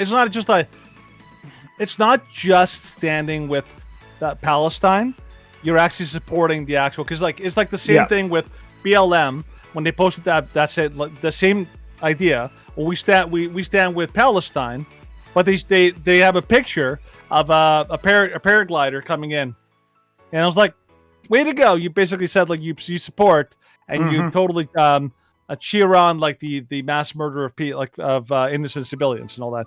If they're going to post a bulldozer, that means that they support the tearing down of the fence that allowed them to go and do their terrorist acts. So so way to go, Starbucks employees, in showing that you are pro-terrorists. Seriously, man, do we live in an upside down world? It's just bizarre that people actually don't see the absurdity of the things that they believe. It's crazy to me. Yeah, it's unbelievable. Yep. All right, do you want to go to the next story? So this is or do you want more? And I'm just reading so Ningostan, the problem here is Hamas is their former administration. Yep, that's true. Definitely. By the way, we can't see what you're actually reading right now. Oh, I can highlight that. That's fine. I can fix that. So just go to commentary. And then N segue, MILEI 2023. I don't know what that means. So if you could elaborate that N segue, then please do. Miley? I'm not sure who that is, yeah. Not sure. Anyways. And then kind of just reading some of the more recent chats. Veldrain, we have land, we just need to commit genocide to get it. In order to protect their land, they will have to commit genocide because we aren't stopping. Maybe one comment is Ningostan. Yep. That the problem is Hamas is their formal administration. Yeah. You should consider that. Yeah, we do. And by the way, one of the things that we always say is there's a little bit of a complex game of how do you divide who's who in Hamas and in Gaza. And that's difficult because people always say Gaza is just Hamas is just a small minority group or something like that. I was like, well, yes and no. Hamas is the ruling fully elected government in Gaza. We've already shown that they do not care about civilians, and they don't care about helping civilians because they tear down infrastructure. They tore down water pipes to make more rockets. So we know that the Hamas itself is it has no problem hurting their own citizens. But secondly, we've seen propaganda videos of children being indoctrinated from a very young age to believe that it's morally righteous and good to kill Jews. So even the children, even though we say, oh, children, the children there are nothing like children here in the West. These are children that are taught that if they ever see a Jew and if they ever have the opportunity, they should stab that Jew. Okay, you should really consider that before saying, oh, we support the innocent children. Well, I'm not saying I blame the children. I'm saying that even the children, even the women in Gaza, basically all vast majority of the people there believe that Israel doesn't deserve to exist, and they want to kill them all. So parsing it out is a little more difficult than I think people are willing to do. And I think that's something that we really need to make sure people understand, that it's they say oh, not all Palestinians are terrorists. I'm like, yes and no. Women may not necessarily be doing the violence, but they fully support it. Even mothers cheering on children as they actually commit acts of terrorism. So yeah, you have to remember that. Oh, Mingo's not like. I'd be very interested to hear more about your situation as you say you're from Iran. And of course, you are 100% right when you say the most significant role here is that Hezbollah and Hamas are not for a two-state solution. Like, as we've said on the show before, from the river to the sea, like that is an open declaration that they want to wipe out the state of Israel and kill everybody involved. Essentially, like the word picture being drawn is that they want to drive them into the sea. Yeah. It's basically a word picture saying like we want to basically it's like do you remember that scene, Steven, from the movie 300? Mm-hmm. Where they have pushed them off the cliff? Group of soldiers and they push them off the cliff. That's basically what they're picturing. Oh yeah, totally what they want to do. Let's push the Israelites into the sea. That's basically what the word picture that they want to paint. So anyways, let's move on to this story from the Daily Mail. See when a homeowner shot at 3 masked men who tried to kick in the door to his Washington home. I think this is Washington State, I'm going to guess. Footage captured 3 men wearing black ski masks armed with pistols approaching the Washington property around 2 a.m. One of the suspects shouted Seattle police and attempted to boot down the door before the others joined in. The homeowner then shot at them several times, shattering a window, and the suspects fled the scene. I say, Second Amendment, Second Amendment, Second Amendment. Like, this is why I love the Second Amendment. Because people have the right to defend themselves. Do you think this guy would have had a chance in hell if he had just called the police and hoped that they got there in time? Not a chance. So I don't know if you want to like play the video really quick, Steven. They show a video there. I didn't even realize there was a video. Yep, right at the bottom. Right at the bottom. Ah, that's why. I was just looking at all the pictures. Wait, there it is. Is that the one? No, that might not be the one. Yeah, it is. Where's the video? Where is it? Is that the one? That looks like it. Yeah. So there's no audio. Okay. I think this is it. So he's entering his house, and then I'm assuming it's his wife. Mm-hmm. And then, yep, they try and rush the door. Oh no, this is different. Yeah, it's different, but it's similar kind of situation. Yeah, I'm gonna see if I can find the actual video. Like, I know that there was a video.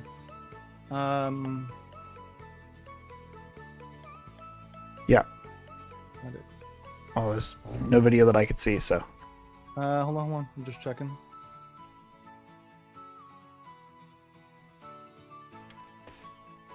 Don't know, Danny. Oh. Yeah. Okay. So go to the actual story. Okay, go back to the story. Right after it says it's like the Twitter. It says October 19, 2023 is a link where it says the homeowner was armed and quickly started firing shots at the intruders. Yeah, like that Twitter connection. Go to the Twitter post. This one? Right there, and then click on it. Yeah, right there. It should be on X. You can actually see the video. Go down. Oh, there it is. Okay. There. Yeah. So you can you can match them out there. Seattle police.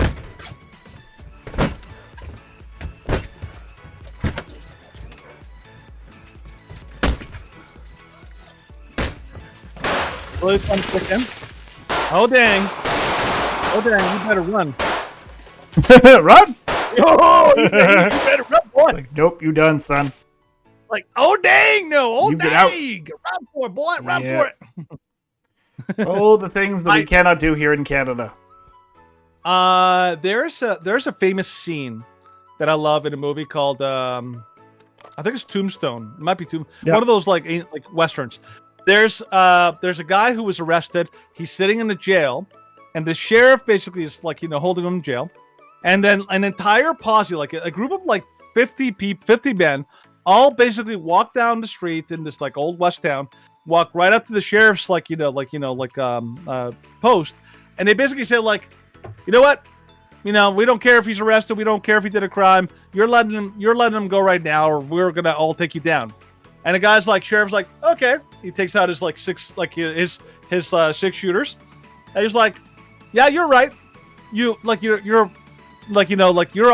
probably gonna overwhelm me. There's more of you than me, but it's not before I kill you, and not before I kill you, and I can probably hit another 4 or 5 of you before you all finally take me down. Mm-hmm. Are you all willing to to take those odds and take those chances? And he basically stood down an entire group of 50 men, because they were as much as they knew that they're gonna win that encounter, they also knew they're gonna lose quite a few of themselves. in that little shootout. So that was like the ultimate equalizer. That guy, whoever that homeowner was, had zero chance. Those are big men. Those are big. Like you saw them, right, Steven? Yeah. Those are big boys.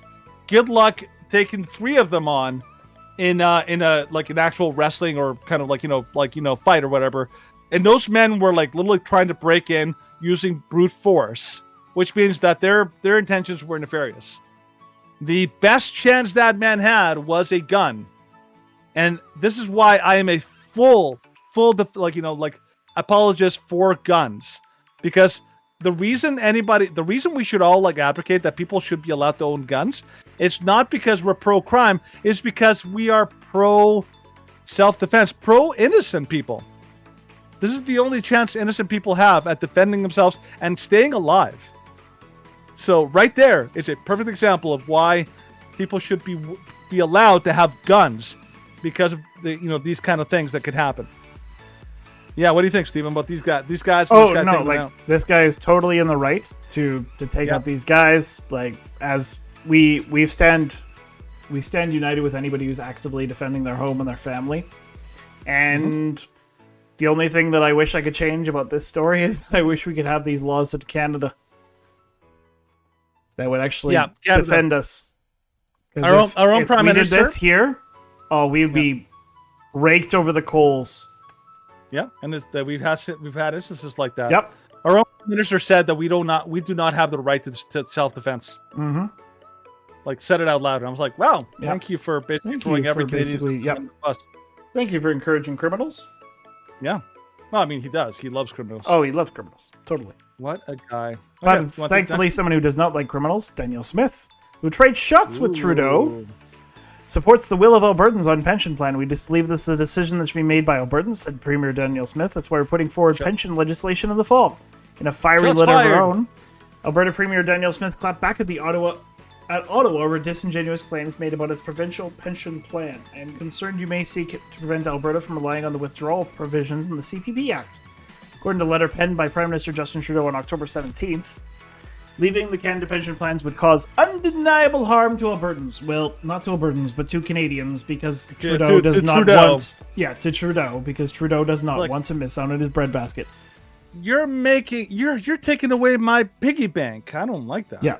He thoroughly supports the ability for Quebec to leave the Canada pension plan, but when Alberta tries to do it, no! So he called the CPP a stable fixture of pension income for almost 6 decades. And suggested Alberta's withdrawal would weaken the pensions of millions of seniors and hardworking people across the country. Canadians have a trust in the CPP and are proud of the CPP and work hard with the expectation the CPP will be there to provide financial security when the time comes to retire. That's a lie. By the way, anybody who actually knows the situation with the CPP, they know that by the time you and I retire, Stephen, the CPP is going to be worthless. Oh, yeah. Like, we're not going to get anywhere near enough money to retire. That's not even close to it. Yeah. So this is Danielle Smith's message to Trudeau. This is a question for Premier Smith, and it is related to the letter from the Prime Minister that was sent to you and to the entire universe. The entire universe. I think the universe received it before I did, actually. So.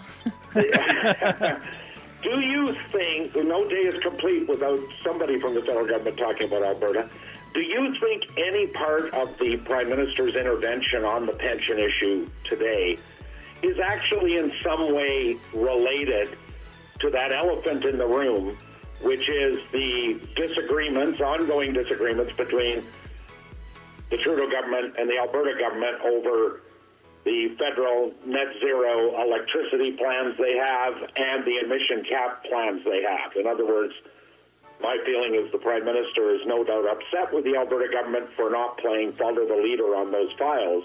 So I'm wondering if you think part of his reason for intervening isn't just about pensions, but might also be about that ongoing debate going on between the Alberta government and Ottawa. Well, I think it's because they lost a Supreme Court ruling on Friday. The Supreme Court said that they've been acting illegally. They've been acting outside their constitution. Oh, actually, speaking on that, my brother actually was part of the legal team. Really? That fought against it. That won that case? Yep, that won it. That's amazing. So I was like, jurisdiction, and they're trying to act as if that ruling didn't come down, but I can tell you it did. I've read the Constitution. I know what it says. I think that they should read the ruling and read the Constitution and stay in their lane. And so I think this is probably a reaction to having lost so badly and knowing that we are going to defend our constitutional rights every chance we can, and that the Supreme Court is going to back us. So this is I think his letter was inappropriate in tone. It was overwrought. The calculation in the report suggests that, yeah, there'll be some impact to the rest of Canada if Alberta chooses to go its own way with the assets that we believe we're entitled to. But it's a matter of $175 per person, which, and it would have the same level of support and solvency as it did back in 2013. So I think he's trying to overstate it to make some kind of political point. And yeah, well, it's very typical of Trudeau. Overstates things to prove a political point. To be fair, like Trudeau doesn't even have like a lot of political agency even in his own country. I mean, worldwide he is a joke. And it's not even a secret. Everybody knows that nobody on earth, like no foreign government respects Trudeau. They think he's an absolute joke. Like, I can't wait for 2025. Please get this guy out of here, please. It's just it's getting bad. Get him out quickly. Get him out, man. Like it's just like time to go. Okay. Well, talking about things that are coming in, but I'd rather they get out before they come in. We're doing the weekly exposure. Doing, the weekly exposure? Okay. Mm-hmm. Yep. Cool. So, inside Amazon's dystopian new robot warehouses, fears for company's 1.5 million human workers as Amazon employs humanoids to do mundane and repetitive tasks. Company denies that it plans to move to robot-only warehouses. Robot stands 5'9" tall and lift boxes with human-like arms. Humanoid robots can pick up packages with robotic arms. Are working alongside human workers in an Amazon warehouse in the U.S., a retail giant has announced. The humanoid robot called Digit is under test in a warehouse in Texas and has arms and legs and can grasp and handle packages like a human worker. They now have 750,000 robots working in facilities around the world, but the move to humanoid robots is new, sparking fears of a future of human workers at the company. The company has denied that it intends to move to robot-only warehouses. The bipedal robot is currently being used to shift empty tote boxes in the warehouse. It's 5'9", weighing 140 pounds, and can pick up and carry objects weighing up to 35 pounds. So it sparks fears about the future of Amazon's 1.5 million human workers. Chief robotic technologist Ty Brady said, "We're taking a lot of care to understand it better and see if there's fit for our processes. Digit from Agility Robotics can take on many human tasks that are too repetitive, physically demanding, or dangerous for the humans it works with. It's one wave of humanoid robots and firms ranging from startups to big tech players, including Elon Musk Tesla, which is creating a humanoid robot called Optimus." Optimus. Oh, gotta go Prime. Gotta go Prime. Yes. It's funny that Amazon did not come up with that one because they're the ones with Prime. That's true. Embrace Amazon's Optimus robot with Prime. That's right there. I think this isn't unusual because if you think about like cars, like right now, if you see assembly lines, they're assembled using like robots, robotic, they just do the same thing over and over and over and over. And even like when you ever seen those how it's made videos, Steven? Yes. You have, the old Discovery Channel thing? Bottles, anything. Yeah, it's just a whole they'll show you the whole thing. It's basically robots. All of those things are basically automated, robotic, like machines that are basically doing these things. This is basically just kind of like more like we're kind of like moving closer and closer to like iRobot. If you saw that Will Smith movie, where you basically have like actual like robots that can actually somewhat emulate what humans do. So like most robots, like up till today, have just been automated, like machines that just do the repetitive tasks. What we're moving towards is like the possibility of having robots that could basically emulate humans and human tasks, which would be really interesting to see. I don't know. I don't know. How far do you think we are from Terminator 2? From Terminator 2. Well, this could be something that's potentially an issue in the future, but I think that despite this being like the AI taking over the world being mainly a thing of kind of high tech sci-fi, I think that we're more in line to have biblical prophecy fulfilled before the AI robots take over. Well, that's the question, right? Because if you ever watch, if for those who've watched, what was it called, Avengers: Age of Ultron, like remember what he did, right? He basically not only did he get sentience, but once he was sentient, he figured out how to like actually build better and better versions of himself, and he was constantly upgrading himself to the point where he was the one who created the Vision, of the ultimate body of Vision, but sadly, like Jarvis beat him to it and became like the actual Vision. But basically, like I can imagine if you ever get like a robot it's like, or an AI that's actually able to not only manifest itself, but also able to create an actual workable physical body, you could potentially see like a robot or an AI that could potentially create robots in a way that humans have not been able to figure out how to do. So I mean, like it's right there. By the way, underrated movie for people who like the AI kind of like concept and like AI mixed with robots. Have you ever seen the movie Ex Machina, Steven? The movie Ex Machina? Don't think so, no. You should like put it on your list. It's really good. It's basically rich guy who brings like one of his employees to like a way off in the kind of home base, and he's basically creating AI women, AI that he puts into female robots, and the whole thing is a test to see if like the guy can tell if it's an AI or if it's a real person. But it's got a really crazy like ending. Like I was like, dang, that's out there. So yes. Check it out. It's a good AI dystopian movie. Oh, many things are decent AI dystopian movies. Every time I think of like an AI dystopian movie and like an AI film about the robots taking over, think of the classic iRobot film. So there's also like 2001 Space Odyssey. There's a whole bunch. What was that one about that boy who he was like an android or something like that? I forget what it's called. Oh yeah, dang it! Like he's like that guy, like the boy from Sixth Sense. Yeah, Haley Osment. Haley Osment. No, it's not. Is it Haley? It's Haley Joel, I believe. Yeah. Yeah. But yeah, he had a movie like it was like he was an android. Yeah, and I'm trying to remember what it was. Yeah. And so then, if you have the film in the comments, please just kind of shame us. Yeah. Ex Machina, movie about a machine. I mean, I hate to admit it, but the guy basically was totally totally fooled by a hot female robot. Yeah. I'll give you that. I thought it was crazy though. I was like, oh dang, that was a crazy ending. Steve's got to see it though. Yes. Well, a thing that I will not be wanting to see. Weekly highlight. Marvel's box office presale numbers are alarmingly low for an MCU movie. Well, yeah, because it's the Marvels with this crazy feminist, Brie Larson, and the host of Miss Marvel, which was awful. I didn't actually watch it. Do you know who the three are? So obviously, Brie Larson is Captain Marvel. Captain Marvel. And then who's the girl on the right? Miss Marvel. Yeah, but do you know her actual the character name? Oh. Dang it. You don't. That's fine. You don't have to know it. It's just I'm just proving that nobody knows who she is. And do you know who the girl on the left is? Oh, well, she was from the... What was it? The WandaVision movie. The WandaVision show. Like the TV show. Yeah, and I'm trying to remember her name. Basically, she was the daughter of where that chick She was Rambo, Monica Rambo. But I don't even know what they call her in this movie. But yeah. Oh, yeah.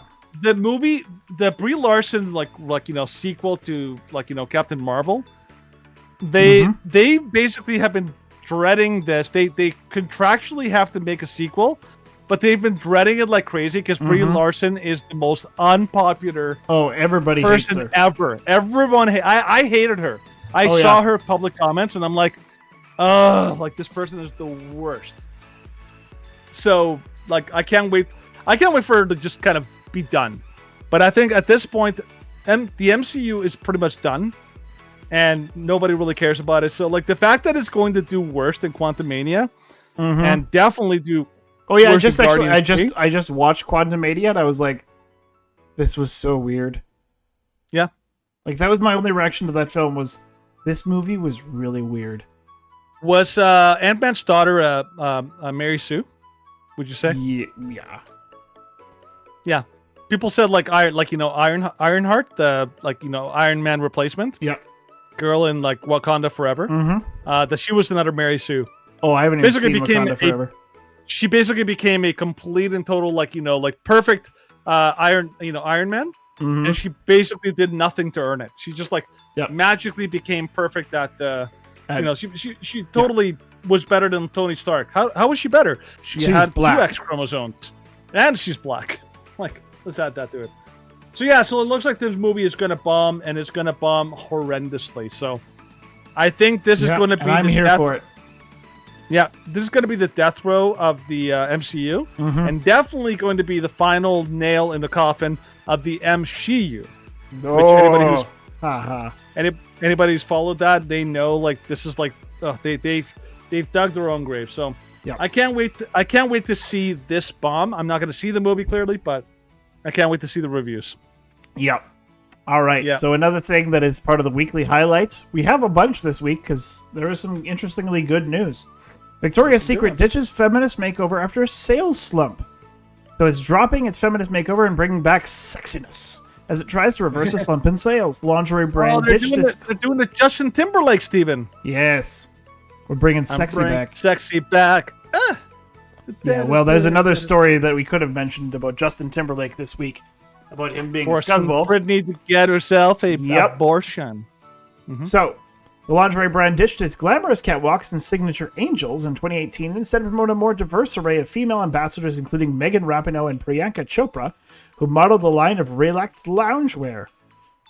Executives are now reportedly re-embracing sex appeal after the short-lived makeover failed to boost sales. During a presentation last week, top executives said Victoria's Secret will be the subject of an image overhaul, adding sexiness can be inclusive. So sexiness can celebrate the diverse experience of our customers, and that's what we're focused on. Greg Eunice, brand president of the company's youth-focused venture Victoria's Secret and Pink, told investors on Thursday. The reboot is part of a larger strategy to revive its sales after a 5-year marketing overhaul fell short of expectations. According to the Business of Fashion, it's projecting a $6.2 billion in earnings this fiscal year, which of course compared to 2018 is down from $7.4 billion. That is a huge drop. So this is the kind of thing that they would promote during their kind of inclusive phase. So Megan Rapinoe, because that's who people want to see. No, not in any She has a tattoo of California. What? Yeah. It's just it's like, how do you call it? Imagine making a car and giving it the most ugly color and and just making it the most completely it's like you're trying to sell something, you want to give the most idealized version of that. That's why when you see car commercials, the car commercials are generally the car looking its best in well, here's a video from Victoria's Secret on Instagram. I think this was a video that they put out explaining their old change. Victoria's Secret.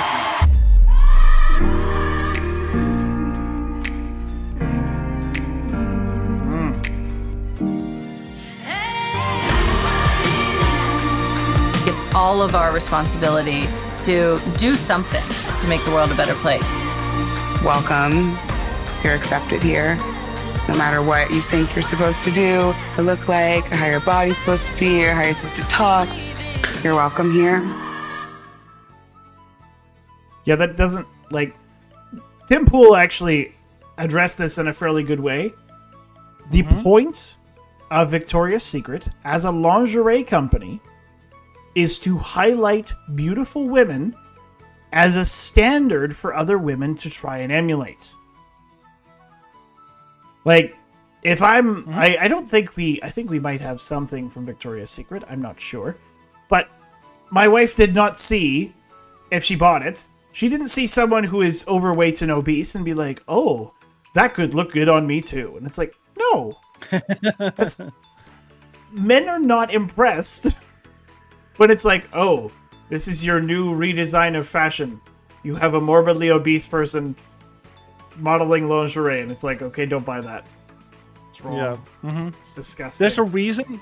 By the way, there's a reason why, like fast food restaurants like McDonald's, like Wendy's and all that, why they get like professional athletes to to show off their stuff, because you want to if you know anything about sales, you want to like entice people by giving them this is my favorite sports hero. He likes McDonald's. Like, oh, maybe I'll like McDonald's. That's called marketing. These companies have forgotten that marketing is actually something that requires a little bit of like thought and strategy. Putting women who are like either unattractive or who are obese or who are not women into those things is not appealing to your like target demographic, which is men. Mm-hmm. By the way, the people who most support the trans cult and the whole trans movement are women. Guess who your target demographic is for Victoria's Secret? Not women. Nope. It's men.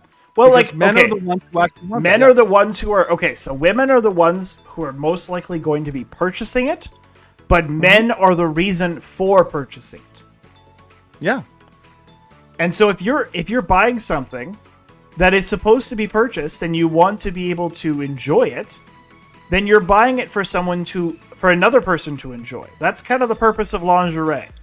You're not buying it so it's like, oh, I feel wondrous and I feel free. Like, that's what this campaign is embodying. But then if other people look at it, it's like, oh, I don't want to see you in that. It's terrible. It's like, no, we want to see the beauty of those that we are loving and enjoying. And if that's not going to be modeled, we're not going to try and emulate something if it's on someone who is not physically attractive. It's just not going to happen. And this inclusive model is it's no wonder that they lost money on it. It's absolutely no wonder. Mm-hmm. And I'm glad that they're kind of redefining their look. Now, of course, I'm not in favor of having like a generalized increase of sex in our culture. But generally, lingerie is not something that you put on in public.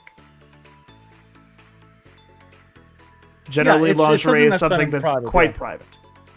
Mm-hmm. And so I'm far more in favor of lingerie stylized things instead of just like, oh, well, we want a very revealing crop top and booty shorts.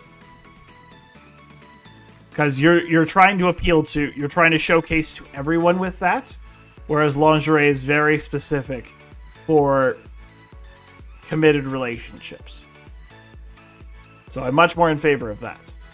I don't think there's a Christian argument against wearing nice things for your husband or wife.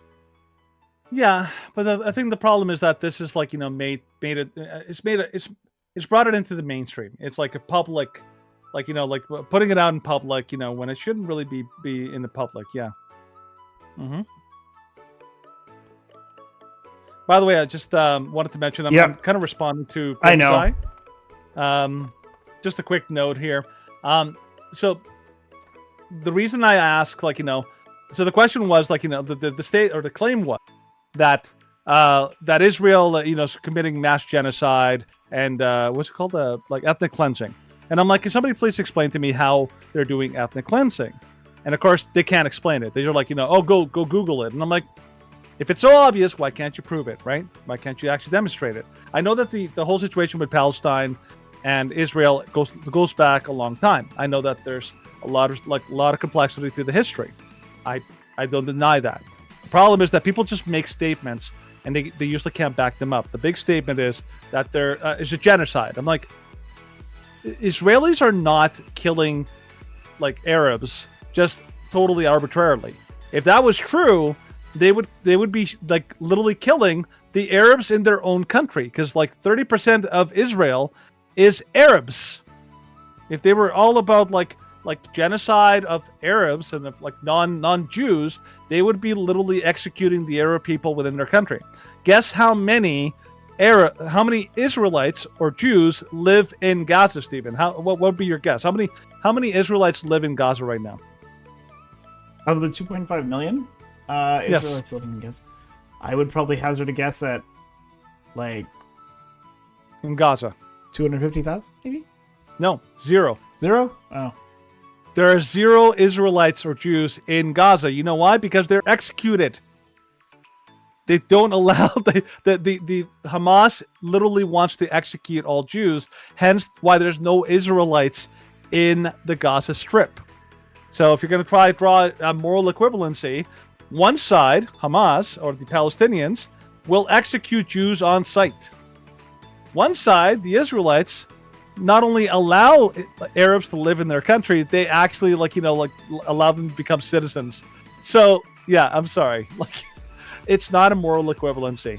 And like I've said before to somebody in a different conversation, I'm sorry, but if you're going to claim that somebody is justified in committing human atrocities because of whatever reason of oppression, the moral high ground is gone. It's like if you're bullied, if you're let's imagine you're a kid at a school, you're bullied, somebody steals your lunch money, and then the next day you go back and you burn the school down, you hunt down the kids who stole your lunch money, and you literally stab them in the throat, and then you you gut them and you take their scalp and all that. Are you still is this the morally equivalent? Oh, they bullied you, so you basically killed them in cold blood. I'm like, moral equivalency kind of goes out the window at that point. I'm sorry. Yeah. And by the way, anybody who says Israel's been doing for years, give me an example of what they've done, and I'll consider it. I'm willing to listen, but you got to give me an example of what Israel has so-called been doing, because the problem is too many people make claims that they can't back up. For example, the idea that Israel is what do you call it? That Gaza is that Israel's committing an apartheid state, and I'm like, you do realize that in order to have an apartheid state, you need to have control and govern over the people that you're committing apartheid over. Even though Israel has no power in Gaza, period, they have no government power there, so you can't have apartheid in a country that is completely and totally separate from Israel. It's those kind of statements that made me think, okay, you're not even being honest here. You're just being disingenuous. You're saying things because you heard it somewhere, but you never actually took the time to think, is that true? Is that actually what's happening? Or it's like, oh yeah, I guess that must be true because somebody shared it, and so well, I guess it's true, apartheid. Okay. Yeah. You need to give me a little more. Do you want to do the last story there, Steven? Yep, let's do the last story, which is, of course, a very entertaining video from our conservative leader, Pierre Poilievre. Yeah, a rare good thing out of Canada. Mm-hmm. So let's watch and enjoy. On the topic, I mean, in terms of your sort of strategy currently, you're obviously taking the populist pathway. What does that mean? Well, appealing to people's more emotional levels, I would guess. I mean, certainly you tap very strong ideological language quite frequently. Like what? Left wing, this and that, right wing. I mean, it's that type of ideological thing. I never really talk about left or right. Anyways, a lot of people. I don't really believe in that. Okay, a lot of people would say that you're simply taking a page out of the Donald Trump book. Like which people would say that? Well, I'm sure a great many Canadians, but like who? I don't know who, but I don't know who. So yeah, you must know somebody. Okay, I'm sure there's some out there, but anyways, the point of this question is, I mean, why should Canadians trust you with their vote, given not just the sort of ideological inclination in terms of taking the page out of Donald Trump's book, but what are you also talking about? What page? What page? Can you give me a page? Give me the page. You keep saying in terms of turning things quite dramatically in terms of Trudeau and the left wing and all of this. I mean, you make quite a it's quite a play that you make on it. So I'm not sure. I don't know what your question is. Then forget that. Why should Canadians trust you with their vote? Common sense. Common there you go. sense for a change. Oh, we're going to make common sense common in this country. We don't have any common sense in the current government. You know, the guy prints $600 billion, grows our money supply by 32% in 3 years. That's growing the money 8 times faster than the economy. No wonder we have the worst inflation in 4 decades. I'm going to cap spending, cut waste, so that we can balance the budget and bring down inflation and interest rates. You'll want to be able to pay your mortgage again? You want to be able to afford rent? Then you have to vote for Pierre Poilievre, because I'm the only one with a common sense plan that will bring back the buying power of your paycheck. Yup. Bringing sanity back to Canada. Do you notice what he did, though? He literally disarmed the question. Oh, yeah. Every single question. The guy was trying to ask a loaded question. Yep. Which, if anybody doesn't know what that is, a loaded question is basically a question with a built-in premise or an assumption that they're trying to throw in there, right? So, for example, he tried to say, oh, you're trying to bring American style politics. I'm like, okay, like how do you what kind of politics?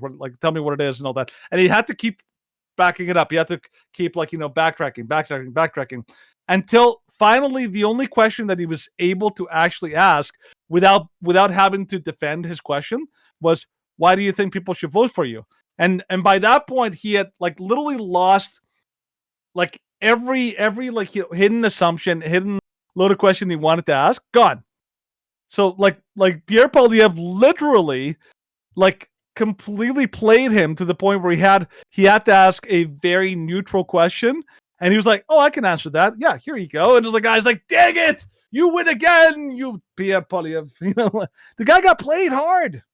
It was epic, man. What are your thoughts on it, Steven? No, because every single question that the guy was asking, like you were saying, they were loaded questions, and it's interesting that the one thing which I thought was very interesting about Pierre Poilievre's response is he's like, oh, you're talking often about the left wing and the right wing, and he's like, I don't talk like that. I don't really believe it. And I'm like, that's an interesting statement.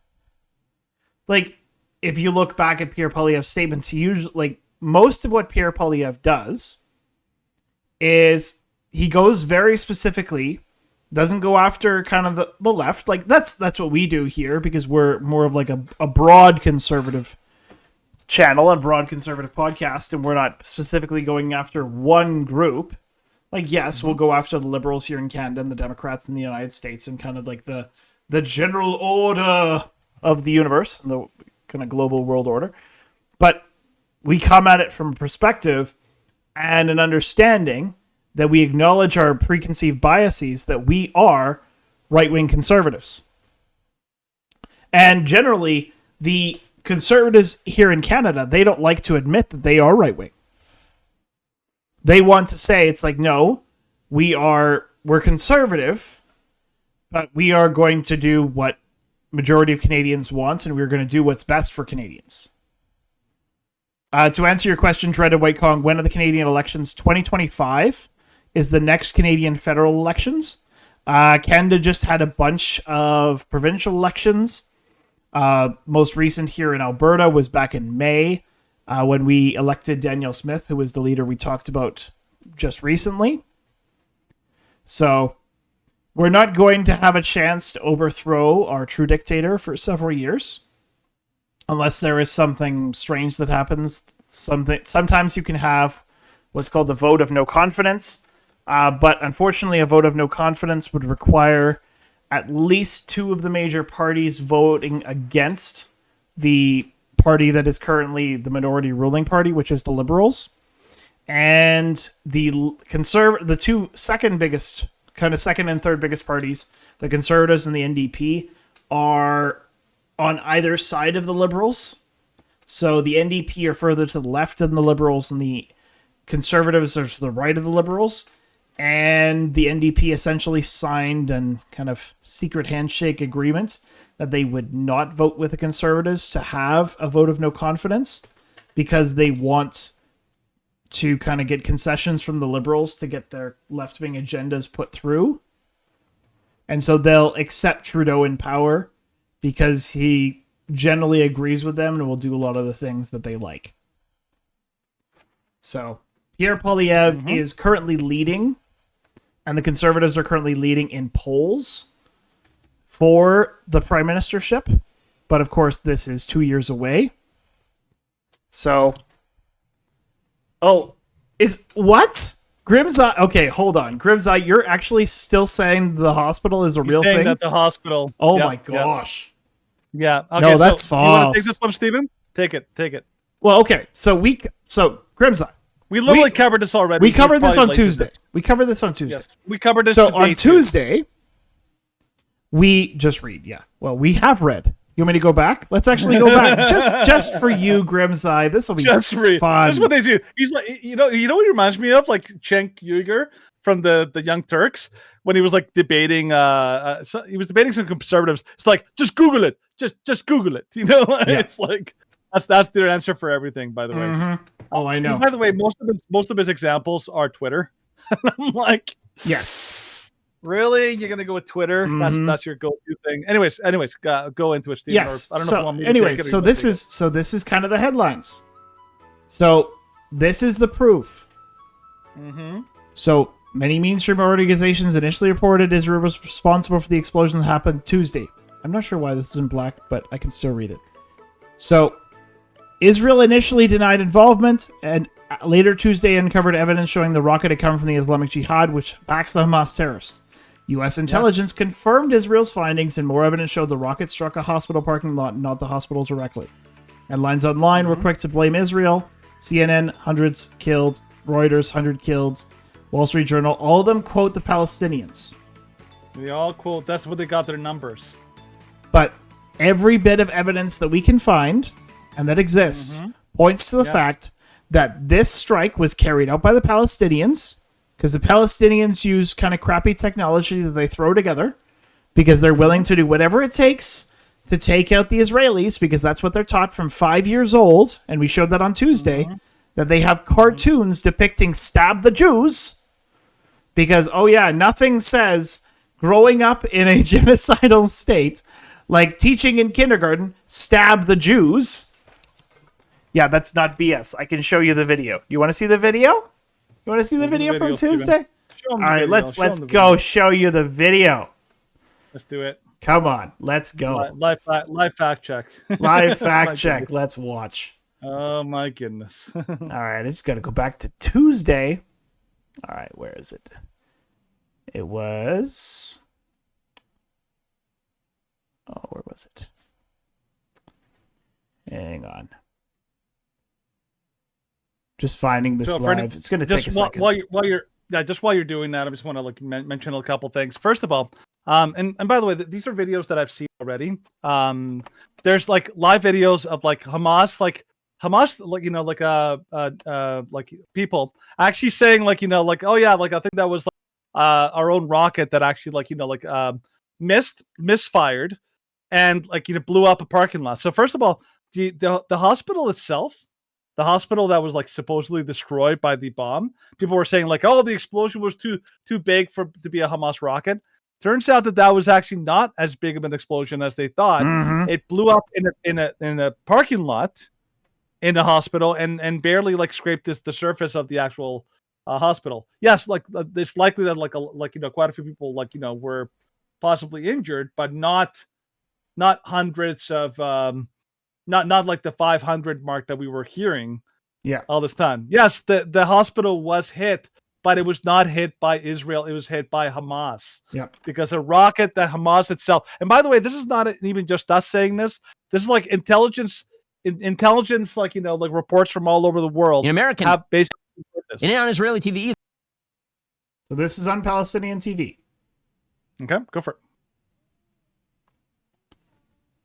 Palestinian TV. Here we go. Okay. Have fun, people. This is what they show to children.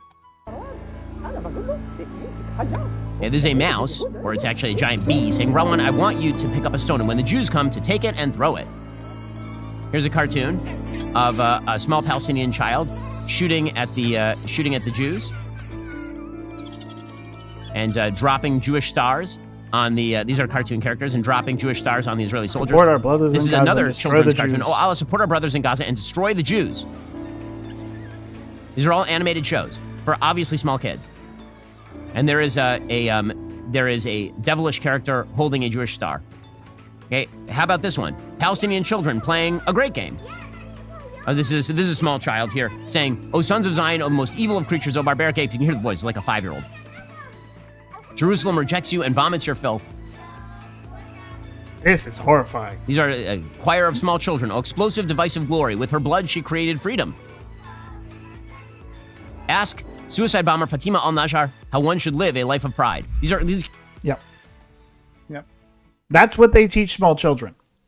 This is not what they teach Jewish children. This is what they teach Palestinian children. Mm-hmm. The hospital was hit. Yeah. Okay. If there was 2 explosions in the hospital, do you realize why that was?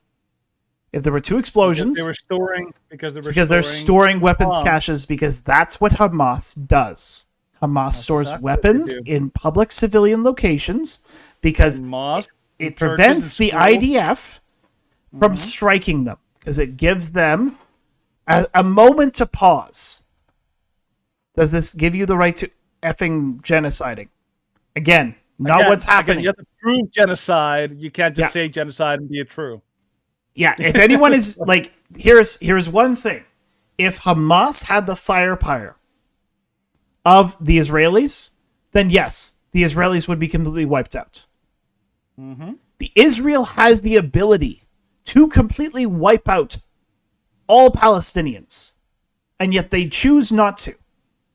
Because Israel, instead of Hamas, Israel values the ability, and Israel values the sacredness of human life. Mm-hmm. Hamas doesn't give a single damn about human life. That's why they hide behind women and children. That's why they put their stockpiles of weapons in their bases and hospitals. And that's why they continually target civilians. If Hamas was going purely after the IDF and the Israeli government, then you would have a defense of, okay, this is a fight for freedom. This is a regional conflict. If you're trying to say against, you can say you don't care about Hamas. Palestinians, that's what they always say. Palestinians by mass, by and large, support Hamas in everything that they do. Mm-hmm. And the Palestinian people want Hamas to kill the Jews. That's their goal. That's in their charter. That's in their charter. In Hamas has a charter, their entire organization, and in that charter, it's literally stated that their goal is to kill Jews. Yep. Imagine here. Grims, do you agree with the statement from the river to the sea? Do you agree with that statement? Here we go. Occupation. Again, how's it an occupation? No. They're not in Gaza. You have to prove that. It's like, oh, it's an occupation. Is there any actual Israeli anything in Gaza? It's like, well, no. They had in control of the Palestinian. They had in control over Palestine to the Palestinian Authority in 2005. Right. By the way, Stephen, I have an occupation of homeless people in my house. Oh, okay. How many homeless people are in my house? 0. But they're definitely occupying my house. It's unconscionable, Stephen. They're in my house, even though there's nobody in my house. But they have to be here. Oh my gosh. And this is where they can't prove their point about Gaza, so they have to go and what about West Bank? Well, what about this other thing? What they have to complicate it. So again, it's always this kind of stuff. By the way, I just one of the problems obviously is that whenever you Google this stuff, it's you get all these Google manipulates the search outcomes. But here's from the Times of Israel: IDF presents evidence that this whole hospital blast was totally totally not true. What was it? They say the evidence. The military presented an intercepted conversation between Hamas officials saying the explosion was caused by a Palestinian Islamic Jihad projectile that fell short and showed that the parking lot didn't feature a crater in the ground and no structural damage was dealt to nearby buildings, both of which would typically have been left by an IDF strike. Again, you're talking about evidence. There's evidence, bro. Yep. The problem is you keep telling us, oh, you got to like look it up or something like that. I'm like, well, we do.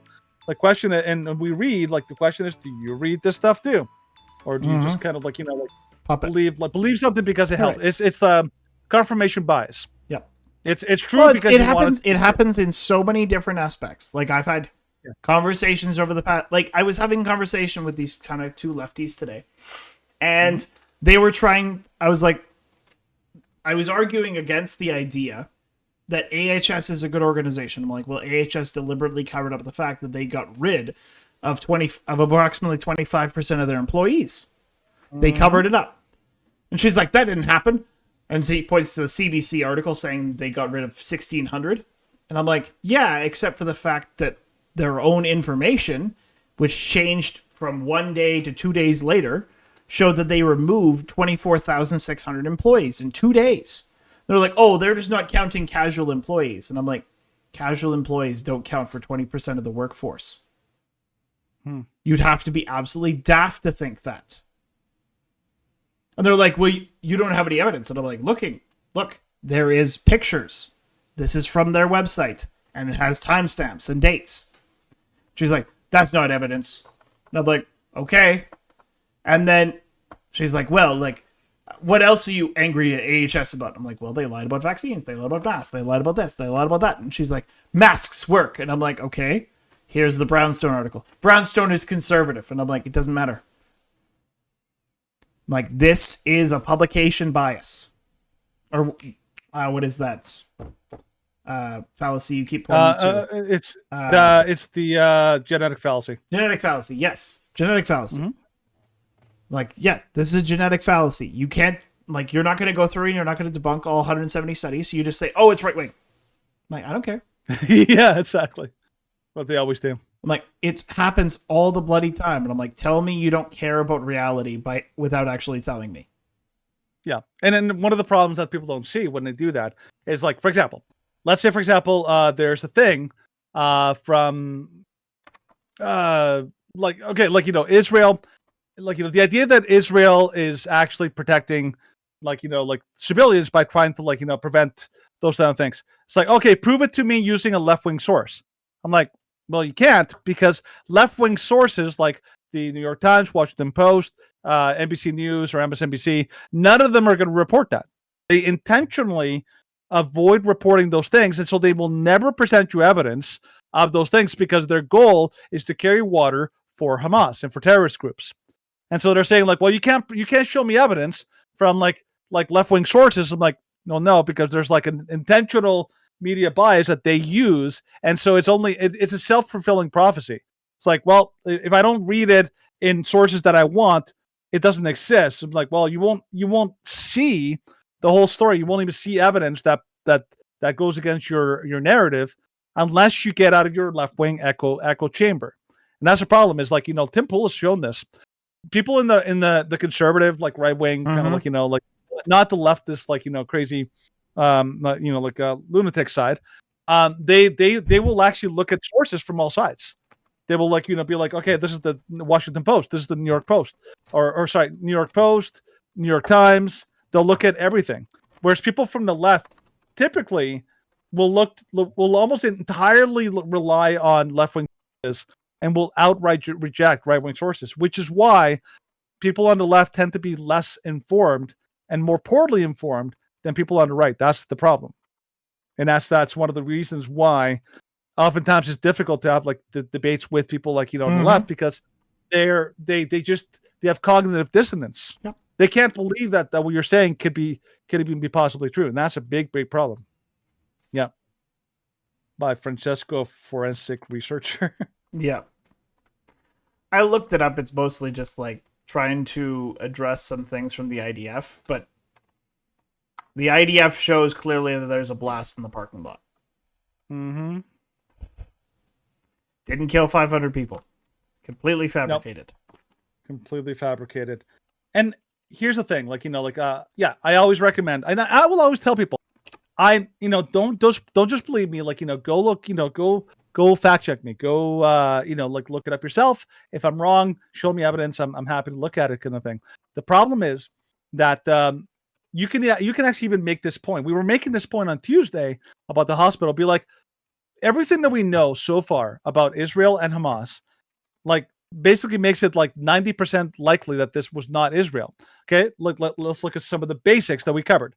Number one is that Israel has advanced weaponry and advanced targeting systems. It's indisputable. Israel has a much greater military capabilities, and their weaponry is much more advanced.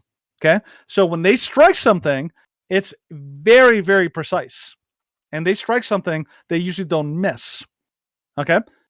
Second, Israel is not known to be the kind of people that strike hospitals. That is not their usual, tendency. You know the way that Israel operates. Okay, and so you know that they're not going to strike that because they know, first of all, that it's going to they have to placate the international community. We know that. Okay, so it's unlikely they're going to strike them. Secondly, we know that Hamas has rudimentary weapons. We have video evidence of a rocket that's actually flying up in the air and kind of breaks down midair and then goes back down and hits the ground. We have video, which I shared on the chat. By the way, I don't know. People are saying that the chat's not sharing link. Are you seeing links that I'm sharing, Stephen, on the chat? I am seeing them mostly because I am the host. Yeah, but I'm also seeing links that other people are sharing, so I'm not sure what's going on with. Yep. Okay. But there's a video I'm seeing right here. They actually have a video of the actual parking lot that was hit of the hospital. Okay. So one thing people never seem to share is how come there's no video of the hospital in the massive crater that was supposed to be created? This is something that people always forget. Secondly, and lastly, we always forget and we always downplay the fact that Hamas is known to lie. Mm-hmm. They have a reputation and they have a pattern and they have a history of lying if it suits their needs. So the idea that Hamas would have accidentally hit their own hospital and then would lie about it, it's not implausible, nor is it even unlikely. That is actually a very plausible explanation. And sure enough, as the evidence rolled out and as the things started coming out, it became brutally obvious that yes, the whole thing was a hoax. The hospital was not hit. I think one of the people in the chat actually even shared that the death casualties have gone down, down to maybe 100 or something like that was the likely new numbers and all that. So again, there's a lot of misinformation out there, and it's difficult to parse through all the propaganda. But right now, it's no longer disputed that the hospital was not hit by Israel. It was a Hamas, misfire that hit their own, basically a self hit on their own people. The main source is the IDF. Good job. Again, see, this is a perfect example. And the American government. Of which confirmed. Yes. The IDF had said. So, Mm-hmm. Again, this is another perfect example of, genetic fallacy. I refuse to accept that source because it's biased or it's I don't like it. By the way, you shared a source, Francesco Severgondi. I'm almost willing to bet that this guy is biased and that he is pro Hamas, pro Palestine. So you prove to me that your source is more reputable, even though if he's pro Hamas, then he's more than likely going to be sharing things that are almost entirely pro Hamas propaganda all the time. So again, who do you want to believe? Well, Anyways, it is almost 2.5 hours that we've been going. We love this conversation. We would of course love to continue it. If you want to continue this kind of conversation, we are more than willing. And you can find our Discord chat on this link. And of course tell me if this link does not work. And we will be having our open mic. We're going to be starting next Thursday at 8 p.m. So if you want to join the open mic, if you want to disagree, if you want to have your voice heard, go for it. It's going to be an open chat. Everybody is welcome to join as long as, people stay reasonably civil. We're not getting into crazy shouting matches or just trying to dox and attack one another. Doesn't work that way. So we welcome everybody who's willing to have a civil and honest conversation. So, since the beginning, the IDF bombed 22 hospitals. Sure. I mean, it's true because he said it, Stephen. Yep. It's how it works. It's like if I say something, it's got to be true. That's the way it works. It's just like the sure Jan. Okay. Yeah. Anyways, so if you want to check out our other content, you can check us out at YouTube, BitChute, and Rumble, and you can check out our text platforms at theshrewddudes.com and at Facebook, Getter, and Twitter. With that being said, of course, we thank everybody who is joining in the live stream. Even if you disagree with us, we thank you for joining and having the decency to have a conversation. With that being said, Danny, sign us out. Thanks for watching. Thanks for listening. We are the Shrewds, and we always try to show you all the information, relevant information about the day. We go through articles. Obviously, we want to give you the sources and the receipts for what we're talking about. We always want to encourage you, as always, to think shrewdly and to have conversations that are calm and collected and not just shouting matches or just throwing insults at each other. Exactly. So our motto for our show is, why be rude when you can be shrewd instead? So we encourage you, be shrewd in both what you say and also what you share. Thank you for watching and listening. We'll see you guys again on Tuesday for a regularly scheduled Tuesday News Day, same time and place, which is 8 o'clock Mountain Time. And of course, we will see those who are in Calgary. If you want to come out, you are welcome to join us at City Hall at 1 p.m. And we will be conducting man-on-the-street interviews and seeing what people have to say about the protest about hands off our kids. So we hope to see people there. So anyways, have a great night, everybody. Have a great weekend. And as always, God bless.